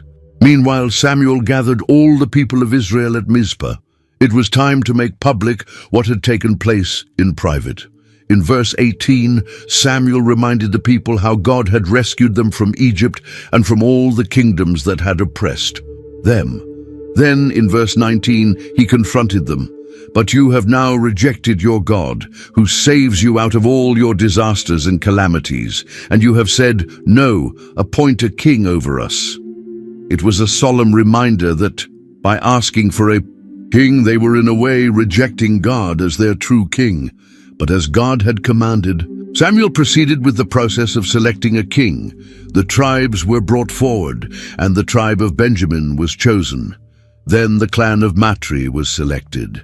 Finally, from that family, Saul, son of Kish, was chosen. It was a public confirmation of the private choice God had already made. But when they looked for Saul, they couldn't find him. In verse 22, they had to inquire of the Lord, "Has the man come here yet?" And the Lord replied, "Yes, he has hidden himself among the supplies." Picture the scene. The man chosen to be king was hiding among the baggage. Perhaps out of humility, perhaps out of fear of the responsibility, Saul was trying to run from his destiny. But you can't hide from a divine calling. The people ran and brought Saul out, and as he stood among the assembly, he stood a head taller than everyone else. Verse 23 says, "He stood among the people, and he was a head taller than any of the others." Then Samuel said to the people, "Do you see the man the Lord has chosen? There is no one like him among all the people." And the people shouted, "Long live the king!" Samuel explained the rights and duties of kingship to the people, wrote them down on a scroll, and placed it before the Lord. Then he dismissed everyone to their homes. Saul also returned to his home in Gibeah, accompanied by valiant men whose hearts God had touched. But not everyone was pleased. In verse 27 we read, "But some scoundrels said, 'How can this fellow save us?' They despised him and brought him no gifts." But Saul kept silent. And so began the reign of Saul, the first king of Israel, anointed in secret, confirmed in public, admired by some, rejected by others. Time would tell whether he would be the king Israel truly needed. With Saul now established as king, Samuel knew that his role as judge was coming to an end. It was time to officially say goodbye and pass on the mantle of leadership. After Saul proved his worth by defeating the Ammonites, Samuel saw it as the perfect moment. In chapter 12, verse 1, we read, "Samuel said to all Israel, 'I have listened to everything you said to me and have set a king over you.'" Samuel was formally acknowledging that the transition was complete. The people had asked for a king, and God had granted their request through Samuel. Samuel went on to remind the people that he had been their leader for many years from his youth. In verse 2 he says, "Now you have a king as your leader. As for me, I'm old and gray, and my sons are here with you. I have been your leader from my youth until this day." Before stepping away entirely, Samuel wanted to clear his name. In verse 3, he asked the people an important question. "Here I stand. Testify against me in the presence of the Lord and his anointed. Whose ox have I taken? Whose donkey have I taken? Whom have I cheated? Whom have I oppressed? From whose hand have I accepted a bribe to turn a blind eye? If I have done any of these things, I will make it right." It was a bold question. Samuel was challenging anyone he may have wronged to speak up. If he had taken someone's property, judged unfairly or accepted bribes, now was the time to say it. The people's response in verse 4 was unanimous. "You have not cheated or oppressed us," they said. "You have not taken anything from anyone's hand." And Samuel pressed further, "The Lord is witness against you, and also his anointed is witness this day, that you have not found anything in my hand." And the people confirmed, "He is witness." This public affirmation of Samuel's integrity is striking. After so many years as judge, no one could accuse him of corruption or injustice. A sharp contrast to his sons, who accepted bribes and perverted justice. With his name cleared, Samuel took the opportunity to give the people a history lesson. In verses 6 to 11, he reminds them how God had brought the Israelites out of Egypt, how they had often forgotten him, how God had allowed their enemies to oppress them when they strayed, and how he sent judges to deliver them when they cried out for help. It was a reminder that the true King of Israel had always been the Lord. Verse 12 makes it clear why the people had asked for a human king.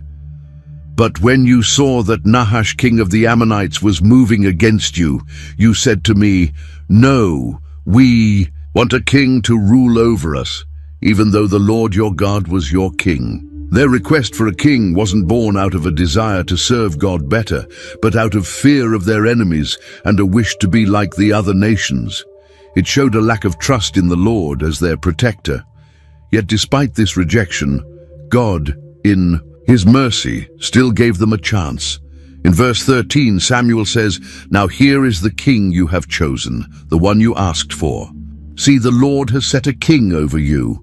Then Samuel explains the conditions under which things would go well under the new monarchy. In verse 14, he says, "If you fear the Lord and serve and obey him and do not rebel against his commands, and if both you and the king who reigns over you follow the Lord your God, good. But if you do not obey the Lord, and if you rebel against his commands, his hand will be against you as it was against your ancestors." Even with a human king, Israel's success or failure would still depend on their obedience to the Lord. The king was not a replacement for God. He was merely a human leader who also needed to follow the Lord. To underscore the seriousness of this message, Samuel did something dramatic. Verses 16 to 18 tell us, "Now then, stand still and see this great thing the Lord is about to do before your eyes. Is it not wheat harvest now? I will call on the Lord to send thunder and rain, and you will realize what an evil thing you did in the eyes of the Lord when you asked for a king." Then Samuel called on the Lord, and that same day the Lord sent thunder and rain. The people all stood in awe of the Lord and of Samuel. Rain during the wheat harvest was unusual and harmful. It was a clear sign of God's power and a confirmation that Samuel truly spoke on his behalf. The people were terrified and begged Samuel to pray for them, admitting they had sinned by asking for a king. But Samuel didn't want to leave them in despair. In verse 20, he comforts them. "Do not be afraid. You have done all this evil, yet do not turn away from the Lord, but serve the Lord with all your heart." And in verse 22, he reminds them of God's faithfulness. "For the sake of his great name, the Lord will not reject his people, because the Lord was pleased to make you his own." Samuel closed his speech with a promise and a warning. The promise in verse 23 was, "As for me, far be it from me that I should sin against the Lord by failing to pray for you. And I will teach you the way that is good and right." Though he would no longer be judge, Samuel would remain God's prophet, praying for the people and teaching them God's ways. The warning in verses 24 and 25 was, "But be sure to fear the Lord and serve him faithfully with all your heart. Consider what great things he has done for you. Yet if you persist in doing evil, both you and your king will perish." And so Samuel stepped down as judge, but not as prophet. One era had ended, and another was beginning. Now, the big question was, how would Saul lead the people in this new chapter? But time would tell. Even though he had been anointed and publicly presented as king, Saul still had to prove himself as a military leader. The opportunity came quickly when Nahash, king of the Ammonites, attacked the Israelite city of Jabesh-Gilead. In chapter 11, verses 1 and 2, we read of Nahash's cruelty. Nahash the Ammonite came up and besieged Jabesh-Gilead, and all the men of Jabesh said to him, "Make a treaty with us, and we will be subject to you." But Nahash the Ammonite replied, "I will make a treaty with you only on the condition that I gouge out the right eye of every one of you, and so bring disgrace on all Israel." It was a brutal condition. Nahash didn't just want to conquer the city, he wanted to humiliate all of Israel. The elders of Jabesh asked for 7 days to seek help. If no one came to rescue them, they would surrender to Nahash's terrible demands. When the messengers reached Gibeah, Saul's city, and told the people what was happening, everyone broke down in despair and wept. In verse 5, Saul was returning from the fields with his oxen when he heard the people crying. He asked, "What's wrong with the people? Why are they weeping?" Upon hearing about the situation in Jabesh-Gilead, something powerful stirred within Saul. In verse 6 we read, "When Saul heard their words, the Spirit of God came powerfully upon him, and he burned with anger." Now filled with God's power, Saul took bold, dramatic action to rally all of Israel for war. In verse 7 we see his strategy. He took a pair of oxen, cut them into pieces, and sent the pieces by messengers throughout Israel, proclaiming, "This is what will be done to the oxen of anyone who does not follow Saul and Samuel." Then the fear of the Lord fell on the people, and they came out together as one. It was a summons no one could ignore. The message was clear. Anyone who didn't answer the king's call would face serious consequences. And the result? Stunning. In verse 8, we read that 300,000 men from Israel and 30,000 from Judah responded, and assembled at Bezek. Saul then sent this message to the men of Jabesh-Gilead: "By the time the sun is hottest tomorrow, you will be rescued." When the men of Jabesh received that message, they were overjoyed. They told the Ammonites, "Tomorrow we will surrender to you, and you can do with us whatever you like." This was a clever military ruse. By giving the Ammonites the false impression that Jabesh would surrender the next day, Saul ensured they would lower their guard. The next day, just as planned, Saul divided his army into 3 groups and launched a surprise attack on the Ammonite camp during the last watch of the night. In verse 11 it says, "The next day Saul separated his men into 3 divisions. During the last watch of the night they broke into the Ammonite camp and slaughtered them until the heat of the day. Those who survived were scattered, so that no 2 of them were left together. It was a crushing victory. The Ammonites were completely defeated, and the survivors were scattered so thoroughly that not even 2 stayed together. The threat was eliminated, and Jabesh-Gilead was saved from disgrace. This victory changed how the people viewed Saul. He was no longer just the man anointed by Samuel. He had proven himself as a military leader on the battlefield. In verse 12, some said, "Who was it that asked, 'Shall Saul reign over us?' Bring those men here so we can put them to death." They were referring to those who had previously despised Saul, saying, "How can this man save us?" Now they wanted to punish these so-called traitors. But Saul showed not only courage, but also wisdom and generosity. In verse 13 he replied, "No one will be put to death today, for this day the Lord has rescued Israel." It was a noble response. Instead of seizing the moment to take revenge on those who had doubted him, Saul chose to celebrate the victory that God had given all of Israel. He acknowledged that the deliverance came from the Lord, not from his own strength. Seeing this maturity in Saul, Samuel seized the opportunity to establish the monarchy. In verse 14, he said to the people, "Come, let us go to Gilgal, and there renew the kingship. So the entire nation went to Gilgal and confirmed Saul as king before the Lord. In verse 15 we read, "There at Gilgal they made Saul king in the presence of the Lord, and they sacrificed fellowship offerings before the Lord." Saul and all the Israelites held a great celebration. It was a solemn ceremony with sacrifices to the Lord and joyful celebration. Now Saul was firmly established as king.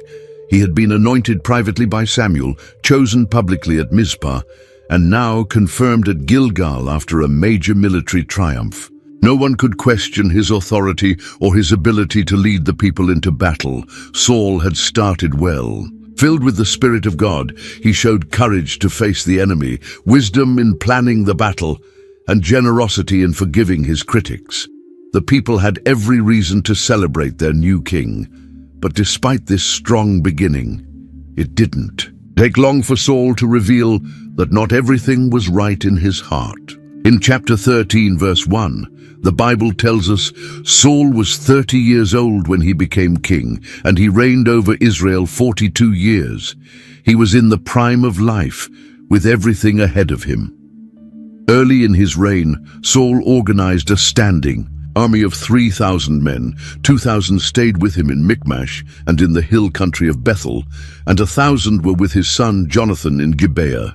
The rest of the people were sent home. Jonathan, displaying the same bravery as his father, attacked and defeated a Philistine outpost at Geba. Though it was a significant victory, it came with serious consequences. In verse 4, we read, "All Israel heard the news.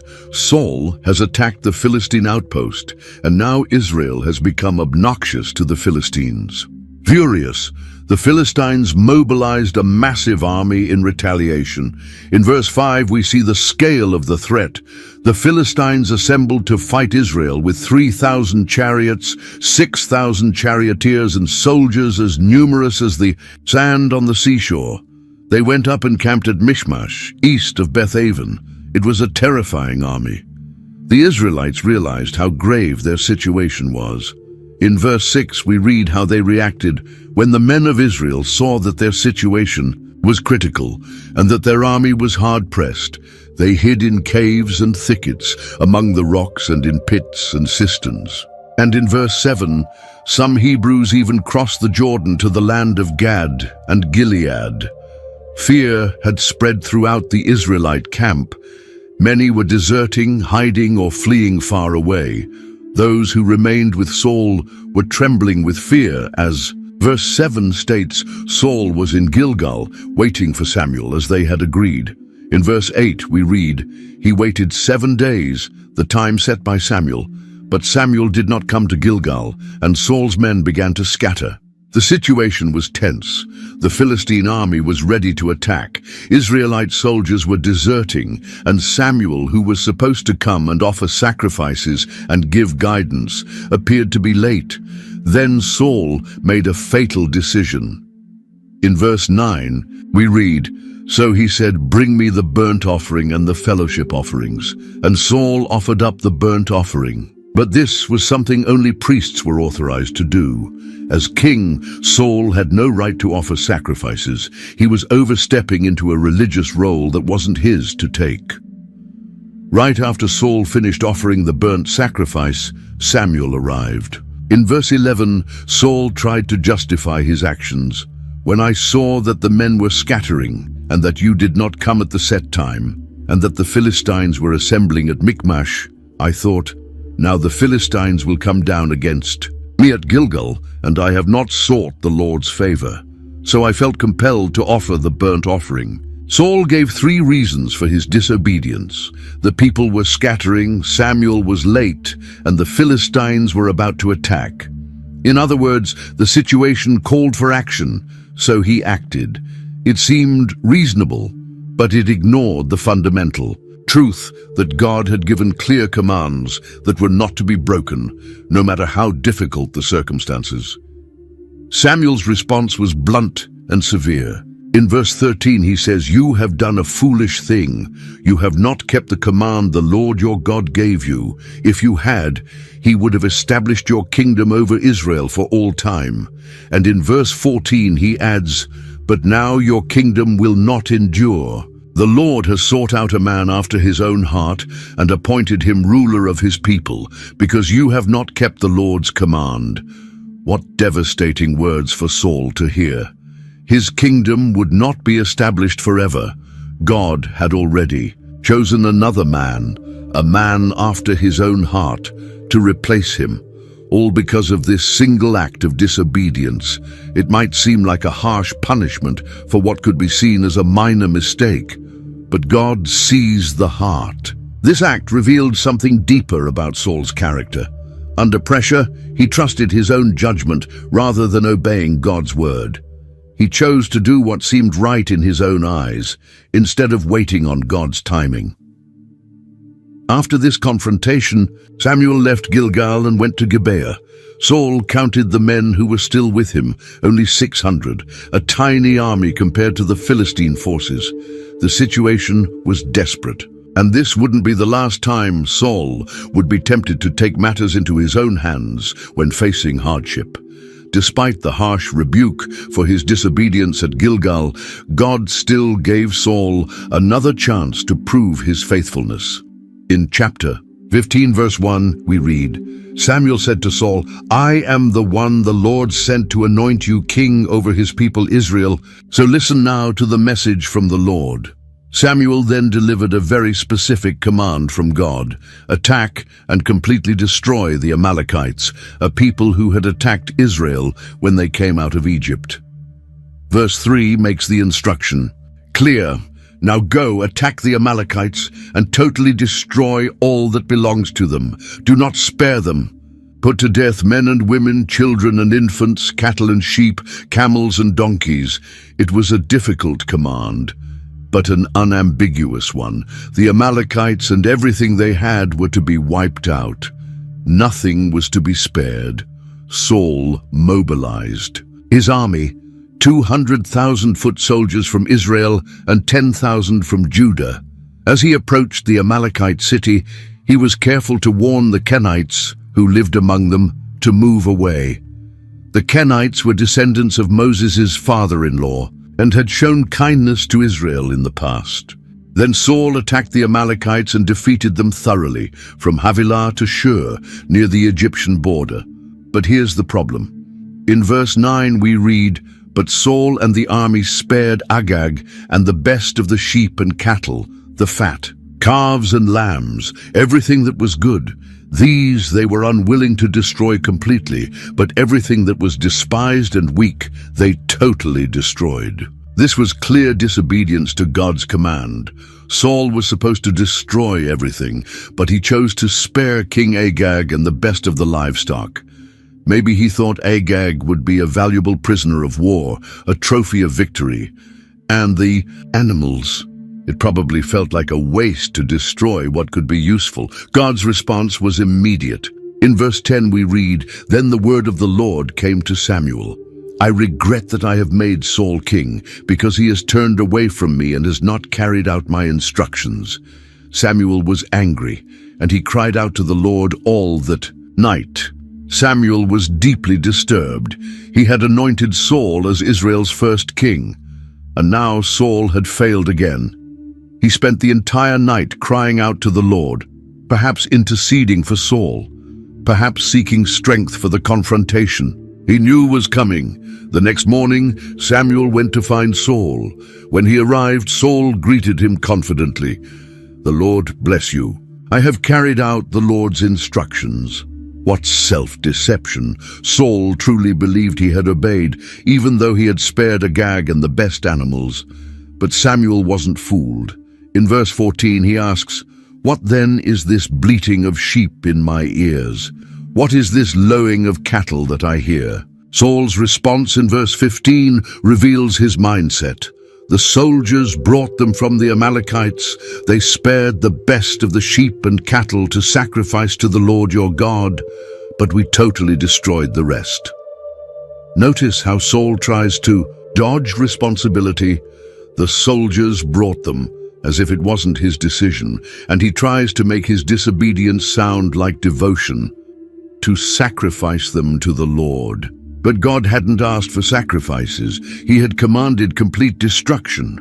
Samuel cuts Saul off and says, "Enough!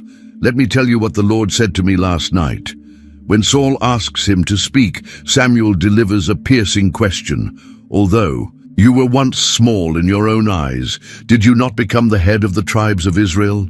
The Lord anointed you king over Israel, and he sent you on a mission, saying, 'Go and completely destroy those wicked people, the Amalekites.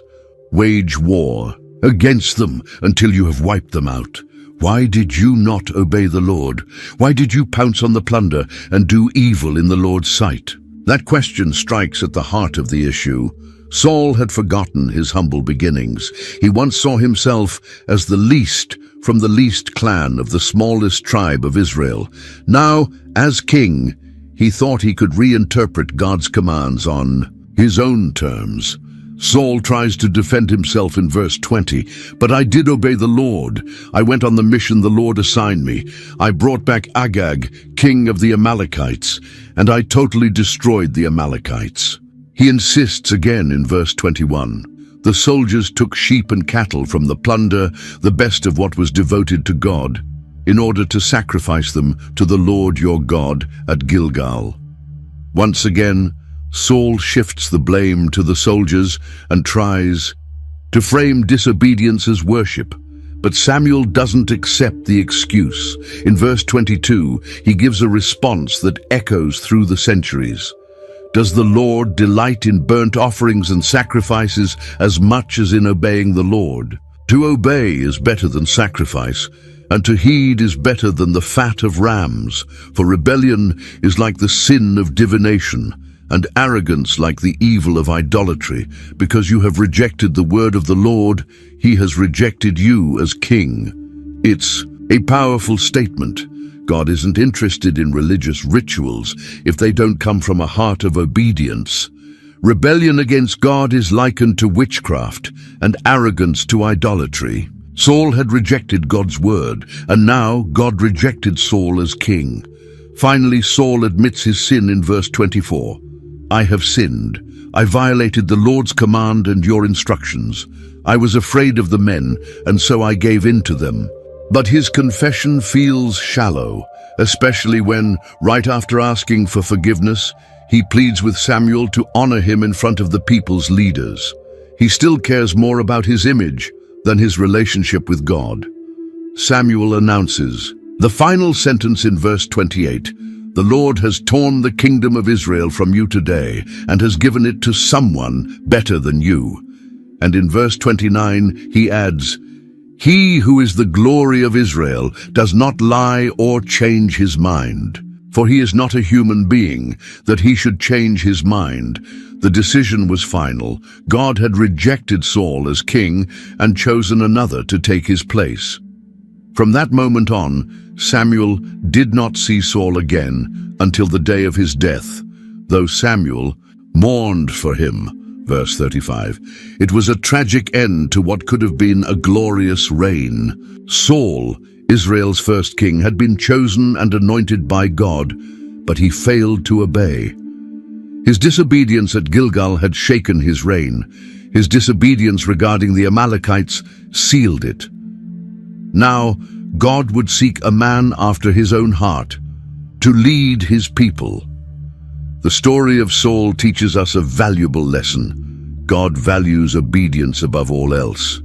It doesn't matter how religious we appear. If we don't obey his word, our actions do not please him.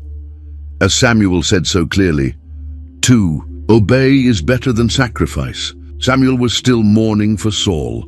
Despite all the king's disobedience, the old prophet had hoped he would change.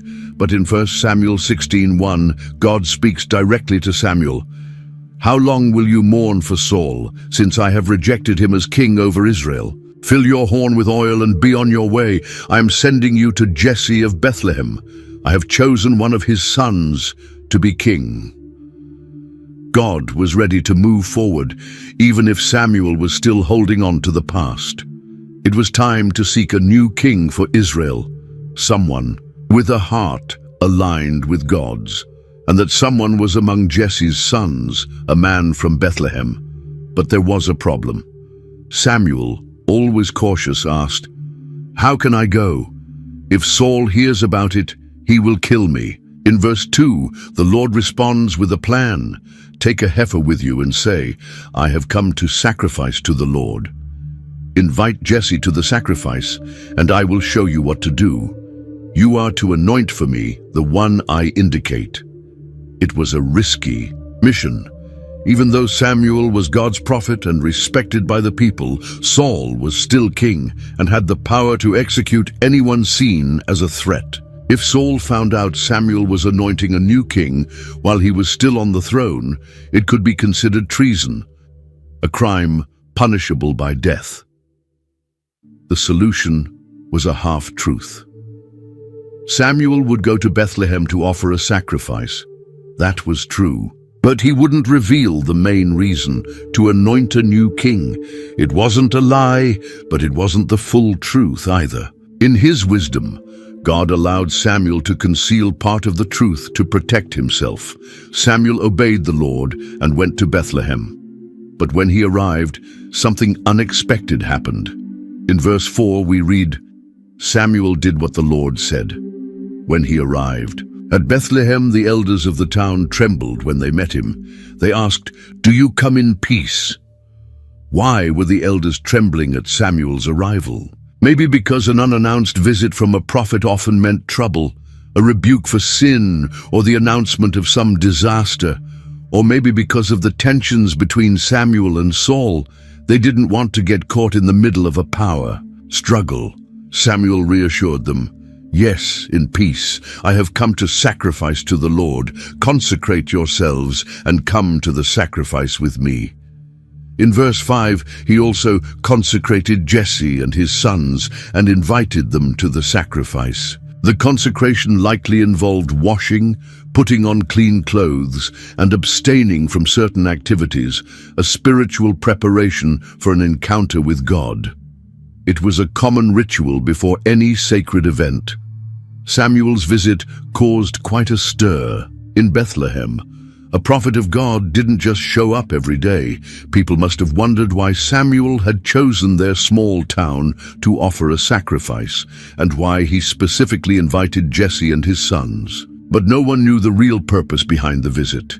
No one except Samuel and God himself. The stage was set for one of the most important moments in Israel's history, the anointing of a new king, a king chosen not for his appearance or strength, but for his heart. When the time for the sacrifice came, Samuel stood before Jesse and his sons. His eyes immediately landed on the eldest, Eliab. He was tall and handsome, much like Saul had been when he was chosen. In his heart, Samuel thought, "Surely this is the Lord's anointed."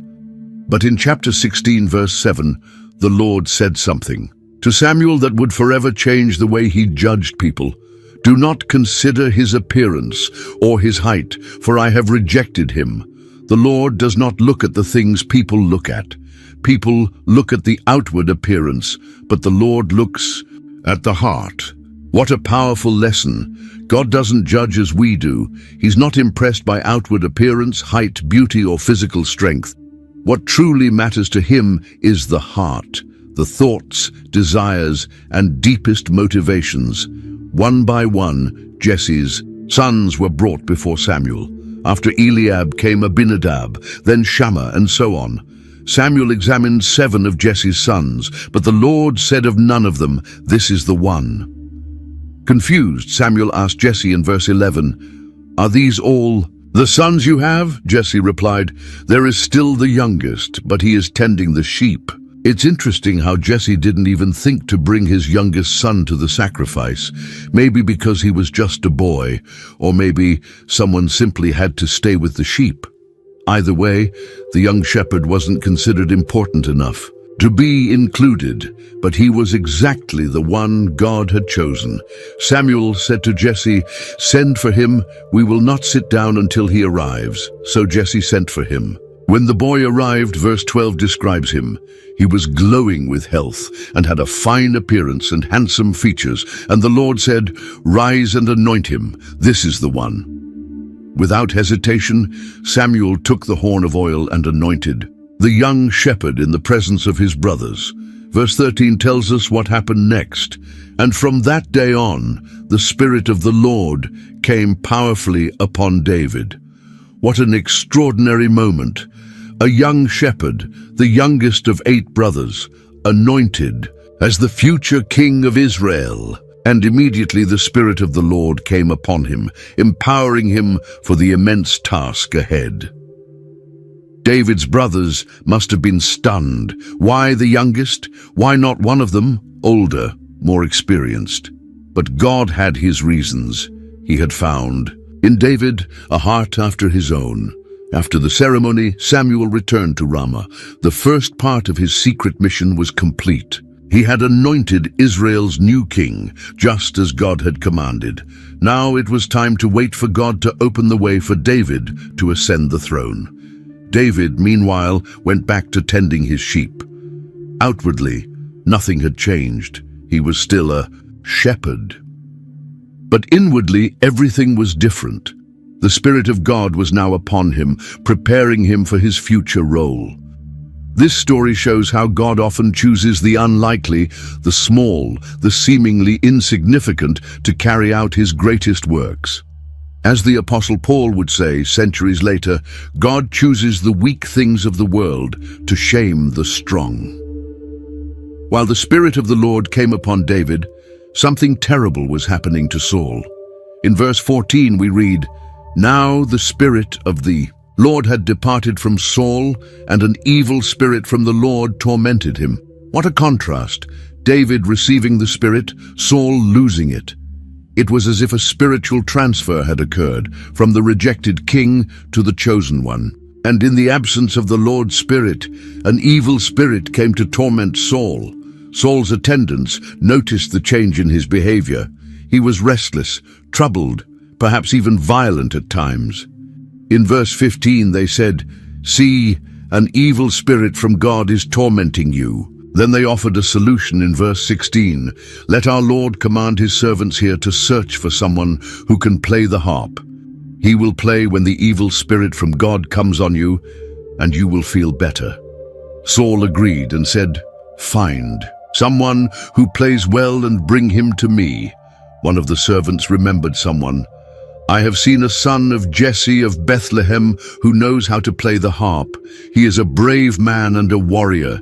He speaks well and is a fine-looking man, and the Lord is with him." Isn't it amazing how God works? The very man Saul was seeking to soothe his tormented spirit was the same young man Samuel had just anointed as the next king.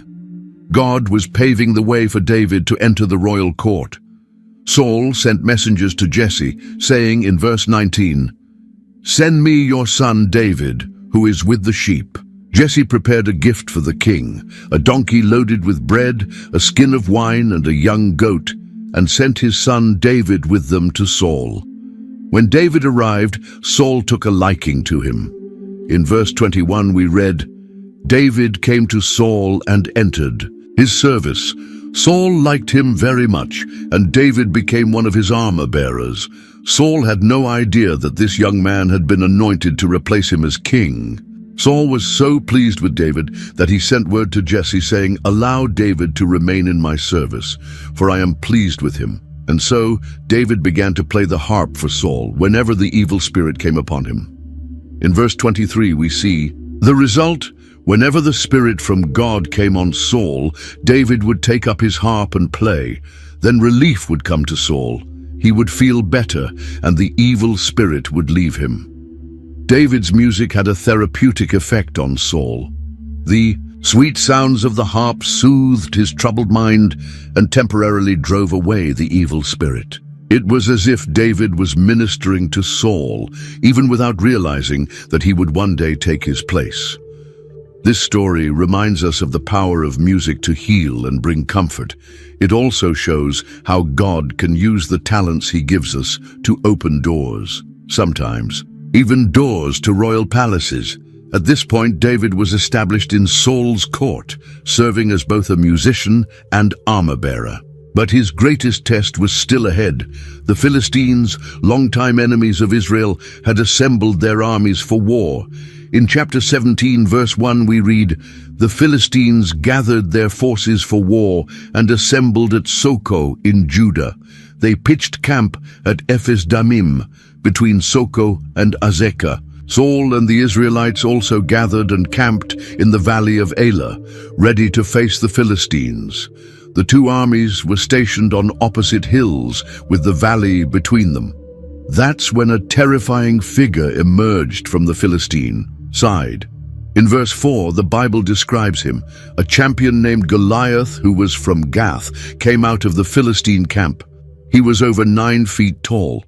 Goliath was a giant, not just in size, but in weaponry as well.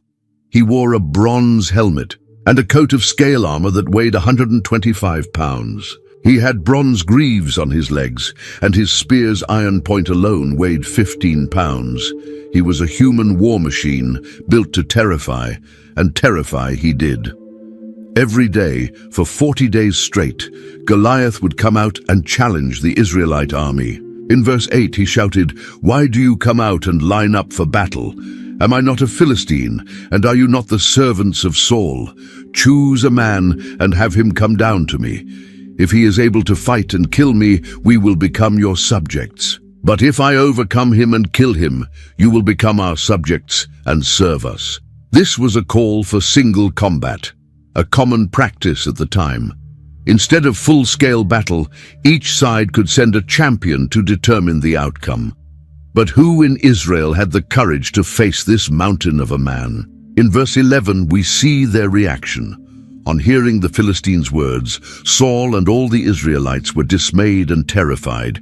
Even King Saul himself, who should have been leading by example, was shaken. For 40 days, the Israelite army lived under a shadow of fear. It was at this critical moment that David entered the scene. He wasn't with the army. He had returned to Bethlehem to tend his father's sheep. His 3 oldest brothers were with Saul at the battlefield. One day, Jesse sent David with food for his brothers and told him to check on their well-being. David obeyed. In verse 20 we read, "Early in the morning David left the flock with a shepherd, loaded up and set out, as Jesse had directed. He reached the camp as the army was going out to its battle positions, shouting the war cry. David left his supplies with the keeper of the provisions and ran to greet his brothers. While they were talking, Goliath came out and issued his usual challenge. The Israelites once again fled in fear. David was puzzled. In verse 26 he asked, "Who is this uncircumcised Philistine that he should defy the armies of the living God?" To David, this wasn't just an insult to Israel, it was an affront to God himself. Eliab, David's oldest brother, got angry at his questioning. In verse 28, he scolded David, "Why have you come down here? And with whom did you leave those few sheep in the wilderness? I know how conceited you are and how wicked your heart is. You came down only to watch the battle." Eliab's words dripped with jealousy and contempt for his younger brother. Perhaps he still resented that Samuel had chosen David over him, but David didn't let that stop him. He simply replied, "Now what have I done? Can't I even speak?" And he kept asking about Goliath. When Saul heard that someone was asking questions about the giant, he sent for him. To his surprise, it was David, his musician. In verse 32, David said to Saul, "Let no one lose heart on account of this Philistine. Your servant will go and fight him." Saul was baffled. How could this young man possibly face the giant? Verse 33, he replied, "You are not able to go out against this Philistine and fight him. You are only a young man, and he has been a warrior from his youth." But David had experience that Saul didn't know about. In verses 34-37 he explained, "Your servant has been keeping his father's sheep. When a lion or a bear came and carried off a sheep from the flock, I went after it, struck it, and rescued the sheep from its mouth. When it turned on me, I seized it by its hair, struck it and killed it. Your servant has killed both the lion and the bear. This uncircumcised Philistine will be like one of them, because he has defied the armies of the living God. The Lord who rescued me from the paw of the lion and the paw of the bear will rescue me from the hand of this Philistine. What amazing faith! David wasn't relying on his own strength, but on the Lord who had already delivered him before. To him, Goliath was no greater threat than a lion or a bear. More importantly, Goliath had defied the living God, and that could not go unanswered. Faced with such unwavering confidence, Saul relented. "Go, and the Lord be with you." Saul tried to outfit David with his own armor, but it was too big and clumsy. In verse 39, David said, "I cannot go in these, because I am not used to them." Instead, he took his staff, chose 5 smooth stones from a stream, placed them in his shepherd's bag, and with his sling in hand, approached the Philistine.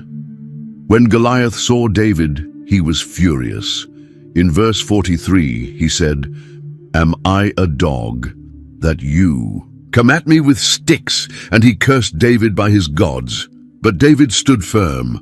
In verse 45 he replied with boldness, "You come against me with sword and spear and javelin, but I come against you in the name of the Lord Almighty, the God of the armies of Israel, whom you have defied." And he made a bold declaration. "This very day the Lord will deliver you into my hands, and I will strike you down and cut off your head. Today I will give the carcasses of the Philistine army to the birds of the air and the wild animals, and the whole world will know that there is a God in Israel. All those gathered here will know that it is not by sword or spear that the Lord saves, for the battle is the Lord's, and he will give all of you into our hands." As Goliath advanced to attack him, David ran quickly toward the battle line. To meet him, reaching into his bag, he took out a stone, slung it, and struck the Philistine on the forehead. The stone sank into his forehead, and he fell face down to the ground. So in verse 50 we read, "David triumphed over the Philistine with a sling and a stone. Without a sword in his hand, he struck down the Philistine and killed him." To complete his victory, David ran over and stood above the Philistine. He took Goliath's own sword, drew it from its sheath and killed him, cutting off his head with it. When the Philistines saw that their champion was dead, they fled. The Israelites, now emboldened, chased them down and defeated them. This extraordinary victory marked the beginning of David's military career. From a humble shepherd boy, he became a national hero, all because he trusted in the Lord and had the courage to face a seemingly impossible challenge. David's victory over Goliath instantly made him a national hero. When the army returned from battle, something unprecedented happened. In chapter 18, verse 6, we read, "When the men were returning home after David had killed the Philistine, the women came out from all the towns of Israel to meet King Saul, with singing and dancing, with joyful songs, and with tambourines and lyres." It was a grand celebration, full of music and dancing. But the lyrics of the women's song sparked a dangerous fire in the king's heart. In verse 7 they sang, "Saul has slain his thousands, and David his tens of thousands." Imagine how those words must have hit Saul. He was the king, the chosen one, the anointed leader of Israel. And now this young shepherd he had brought in to play the harp was receiving more praise than he was. Verse 8 captures his reaction. Saul was very angry. This refrain displeased him greatly. "They have credited David with tens of thousands," he thought, "but me with only thousands. What more can he get but the kingdom?" Saul realized that David could become a threat to his throne. Not only did the people love David more, but he was also achieving greater success on the battlefield. And the most terrifying thing for Saul, from that day on, Saul kept a jealous eye on David. Jealousy is a powerful and destructive emotion. In Saul's case, it soon turned into a deadly obsession. In verse 9 we read, "Saul kept a jealous eye on David, And the very next day, things took a dark turn. Verse 10 says, "The next day an evil spirit from God came forcefully on Saul. He was prophesying in his house while David was playing the lyre as he usually did. Saul had a spear in his hand. What should have been a healing moment through music became a moment of danger. As David played, trying to soothe the troubled king, Saul was plotting his murder. Verse 11 describes Saul's first attempt on David's life. And Saul hurled the spear, for he thought, "I'll pin David to the wall." But David eluded him twice. David narrowly escaped. In his impulsive rage, Saul tried to kill him in front of witnesses, not even attempting to hide his intentions. But his attempt failed, and David, quick and agile, managed to dodge the spears. The failure only deepened Saul's fear. Verse 12 reads, "Saul was afraid of David, because the Lord was with David, but had departed from Saul." He was witnessing his worst nightmare unfold. God's favor, once his, was now clearly with David. To get David out of his sight, Saul gave him command over 1,000 men. In verse 13 we read, "So he sent David away from him and gave him command over 1,000 men, and David led the troops in their campaigns." But this plan backfired. Instead of weakening David's popularity, it only made him more beloved. Verse 14 says, "In everything he did, he had great success, because the Lord was with him." And verse 16 adds, "But all Israel and Judah loved David, because he led them in their campaigns." Realizing that removing David from court wasn't working, Saul tried a new tactic. He offered his daughter Michal to David in marriage, but with a deadly bride price. In verse 25, Saul said, "Tell David that the king wants no other price for the bride than 100 Philistine foreskins to take revenge on his enemies." The Bible explains, Saul's plan was to have David fall by the hands of the Philistines. Saul hoped David would die trying to collect those Philistine foreskins, but once again his plan failed. In verse 27 we read, "David and his men went out and killed 200 Philistines. He brought their foreskins and presented the full number to the king so that he might become the king's son-in-law.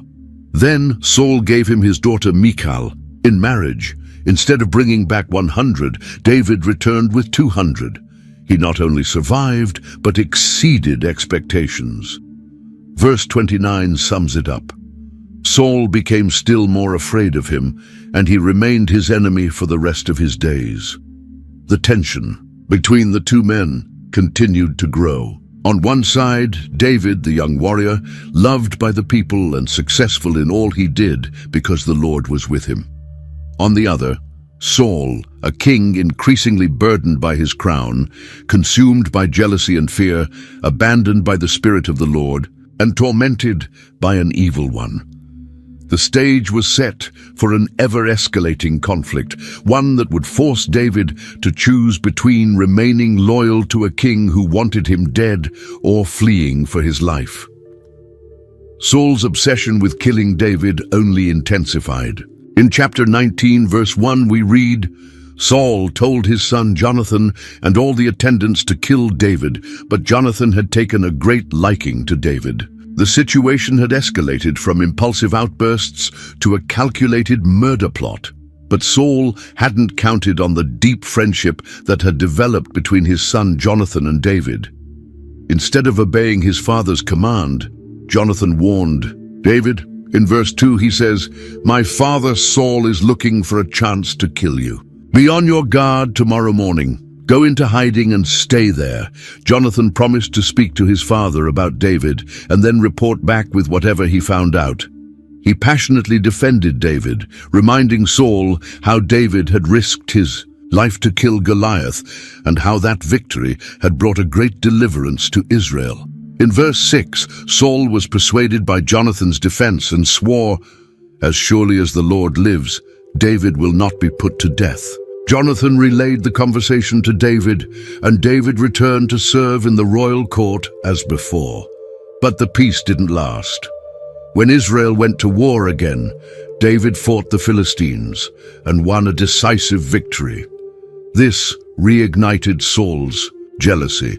In verse 9 we read, "But an evil spirit from the Lord came on Saul as he was sitting in his house with his spear in his hand. While David was playing the harp, Saul tried to pin him to the wall with his spear, but David eluded him. As Saul drove the spear into the wall, that night David fled and escaped. This time, David didn't return to the court. It was clear the truce was over and Saul was fully intent on killing him.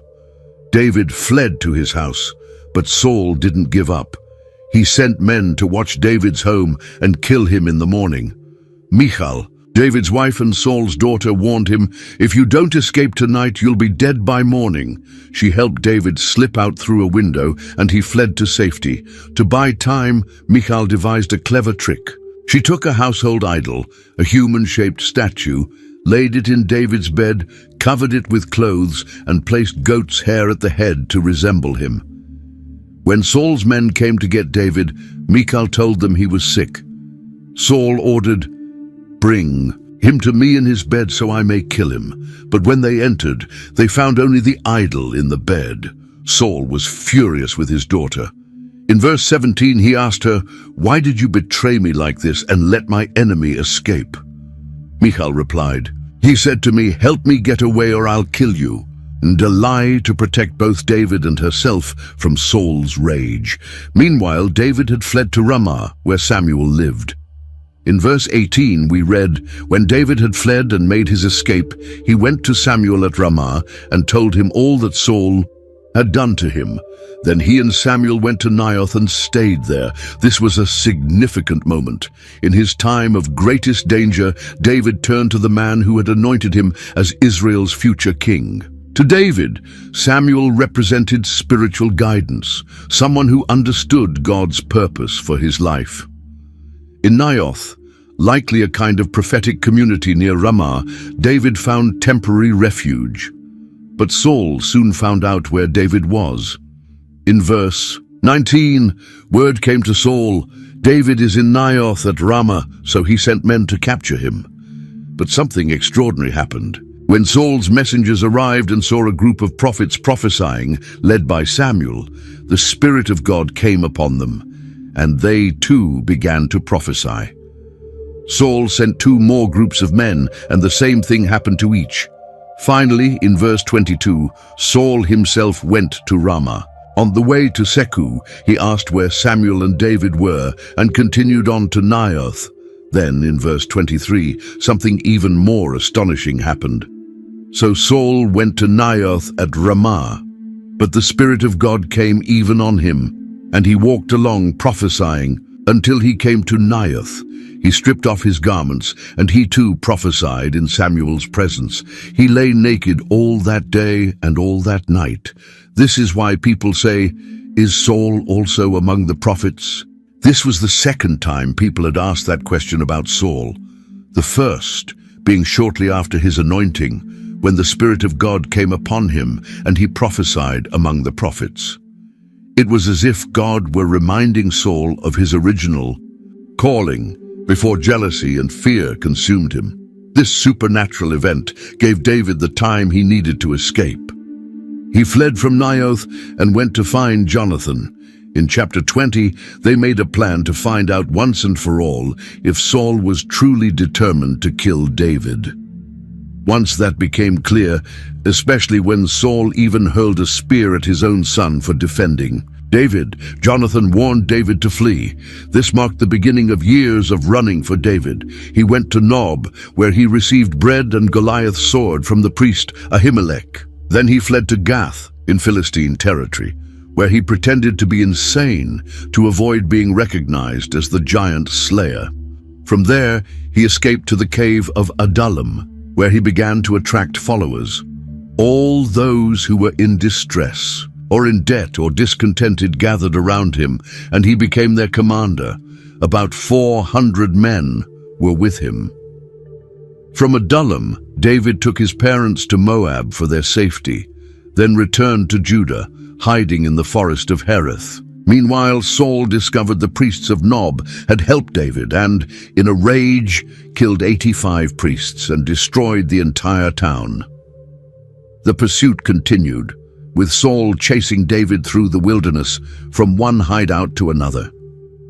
Twice, David had the opportunity to kill Saul, but he spared him, saying, "I will not lay my hand on the Lord's anointed." During all this time, Samuel is no longer mentioned. After helping David at Naioth, the old prophet seems to have stepped out of the narrative, perhaps due to old age, but his impact on David's life was deep and enduring. The moment David fled to Ramah to seek out Samuel was a turning point in his life. He was leaving behind the security of the court, his marriage to Michal, his friendship with Jonathan, and his position as a military commander, all because Saul was determined to kill him. Samuel listened as David recounted Saul's attempts on his life. As an experienced prophet, Samuel must have understood that this persecution was part of God's plan to shape David's character. Yet it didn't stop him from offering the young, anointed one shelter and support. In chapter 19, verse 18, we read, "David fled and escaped. He went to Samuel at Ramah and told him all that Saul had done to him. Then he and Samuel went to Naioth and stayed there."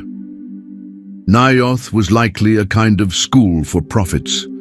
As a spiritual leader, Samuel had established communities where young men were trained in the scriptures and in prophetic ministry. It was a place of spiritual learning and deep communion with God. By taking David to Naioth, Samuel was placing him in an environment of intense spiritual life. Surrounded by prophets, David could find not only physical protection, but also spiritual renewal. That may have been exactly what he needed after the tensions he had experienced at Saul's court. But the safety didn't last long. In verse 19, we read, "When Saul was told, 'David is at Naioth in Ramah,' he sent men to capture him." What happened next was extraordinary. In verse 20, the Bible says, "But when they saw a group of prophets prophesying, with Samuel standing there as their leader, the Spirit of God came upon Saul's men, and they also began to prophesy." Imagine the scene. Armed soldiers sent to arrest David, suddenly dropping their weapons and starting to prophesy. It was a direct divine intervention to protect David. When Saul heard what happened, he sent more messengers. But the same thing happened. He sent a third group, and again they were all overcome and began to prophesy. Finally, in verse 22, we read, "Saul himself went to Ramah. As he approached Ramah, he asked where Samuel and David were. Following the directions, he continued toward Naioth." But in verse 23, something surprising occurred. The Spirit of God came upon him too, and he walked along prophesying until he came to Naioth. And verse 24 adds even more surprising detail. He stripped off his garments and prophesied in Samuel's presence. He lay that way all day and all night. That is why people say, "Is Saul also among the prophets?" What an unusual scene. The king of Israel, who had come to kill David, now lying on the ground, stripped of his royal garments, caught in a prophetic trance for an entire day and night. No wonder the people asked that ironic question, "Is Saul also among the prophets?" This wasn't the first time that phrase had been used about Saul. Back in chapter 10, after he was anointed by Samuel, the Spirit of God came upon him, and he prophesied among the prophets, causing people to say the very same words. Now, years later, it happened again, but under very different circumstances. The first time, it was a sign that God was with Saul, equipping him to lead Israel. This time, it seemed more like an obstacle, a way of protecting David by temporarily incapacitating Saul. Samuel, as the leader of the prophets, witnessed all of this. He saw how God was protecting David, the man he had anointed to be the future king. And perhaps he also felt sorrow for Saul, seeing just how far the king had fallen. For David, this incident must have been a powerful confirmation that God was with him. Even when the king of Israel, with all his resources, came personally to capture him, God could intervene in miraculous ways to keep him safe. Although the Bible doesn't mention it directly, it's possible that during this time in Naioth, under Samuel's guidance, David composed some of his psalms. Many of them speak about trusting God during times of persecution and hardship, and this encounter in Naioth surely strengthened that trust. This was the last recorded meeting between Samuel and David, and one of Samuel's final acts of ministry. The old prophet, who had anointed both Saul and David, had fulfilled his role in God's plan. Soon he would be called to his eternal rest. In chapter 25, verse 1, we read the simple yet profound words, "Now Samuel died, and all Israel assembled, and mourned for him, and they buried him at his home in Ramah." Samuel, who had served God and Israel since his boyhood, was finally called home. His death marked the end of an era. He was the last of the judges, the kind of leader who had guided Israel since the days of Joshua. And he was also the first of the great prophets who would rise in Israel and Judah in the centuries to come. The fact that all Israel assembled and mourned for him shows the deep respect and love the people had for Samuel. He had been a constant presence in their lives, a moral and spiritual authority who had led them through a turbulent time of transition.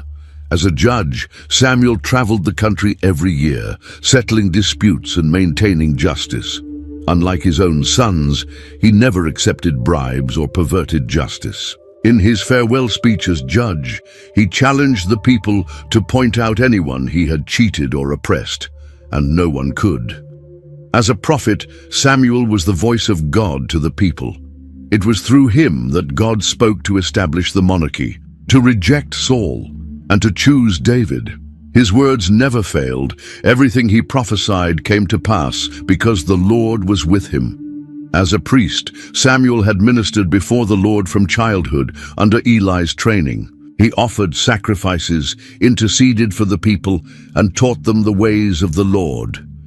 Few figures in Israel's history combined these three roles, judge, prophet, and priest, like Samuel did. Perhaps only Moses before him. And like Moses, Samuel was a transitional leader, guiding Israel from one form of government, the judges, to another, the monarchy.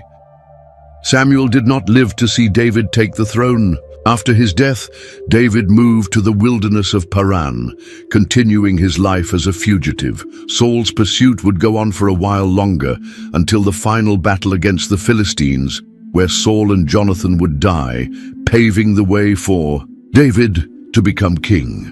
But even without seeing the fulfillment of everything he had prophesied, Samuel left this world with the satisfaction of having been faithful to his calling. From the moment he answered as a boy, "Speak, Lord, for your servant is listening," to his final days, Samuel served the Lord with integrity. His legacy extended far beyond his lifetime. The prophets who came after him, Nathan, Gad, Elijah, Elisha, Isaiah, Jeremiah, and many others, followed his example of boldly proclaiming God's truth, even when it meant confronting kings. The book of Acts in the New Testament acknowledges this legacy. In chapter 3, verse 24, Peter says, "Indeed, beginning with Samuel, all the prophets who have spoken have foretold these days." Samuel is seen as the beginning of a prophetic line that pointed to the coming of the Messiah. The author of the Epistle to the Hebrews also honors Samuel, placing him alongside figures like Gideon, Barak, Samson, Jephthah, and David as examples of faith. But perhaps Samuel's greatest legacy was his influence on David. It was Samuel who anointed the young shepherd boy, recognizing him as God's chosen one to lead Israel. It was Samuel who provided refuge to David when he was fleeing from Saul. And it was likely Samuel who helped David understand that despite the persecution he faced, God still had a plan for his life. The impact of this guidance can be seen in David's Psalms, which express deep trust in God even in the hardest of circumstances. That kind of faith, shaped in part by Samuel's influence, would become a defining trait of David's reign. A reign remembered as that of a man after God's own heart. With Samuel's death, a chapter in Israel's history came to a close, but his life and ministry paved the way for a new era, the era of kings and prophets, which would continue to shape Israel's story for centuries to come. And so, this extraordinary man, who began life as a miracle granted to a praying mother and became one of Israel's greatest leaders, finished his journey. As Hebrews 11:39-40 says, "These were all commended for their faith, yet none of them received what had been promised, since God had planned something better for us, so that only together with us would they be made perfect." Dear friend who has followed this journey through the life of Samuel, the last judge of Israel, we've come to the end of this incredible biblical story. We've seen how God worked through a boy born from a desperate prayer and raised him into one of the greatest leaders Israel has ever known. We've followed Samuel from his childhood in the tabernacle, through his nighttime calling, his establishment as a prophet, the transition to monarchy, all the way to the final moments of his life when he protected young David from Saul's wrath. If this story of faith, courage, and faithfulness has inspired you, don't keep it to yourself. Share this video with friends and family who also need to hear how God can use ordinary people for extraordinary purposes. Subscribe to our channel to discover more Bible stories told in this dynamic and engaging way. Every week, we bring a new narrative from Scripture to strengthen your faith and deepen your knowledge of the Word. Click the subscribe button now, turn on notifications, and give this video a like. Your support helps us keep sharing these stories with more people. Thank you so much for watching. May Samuel's story inspire your walk with God today.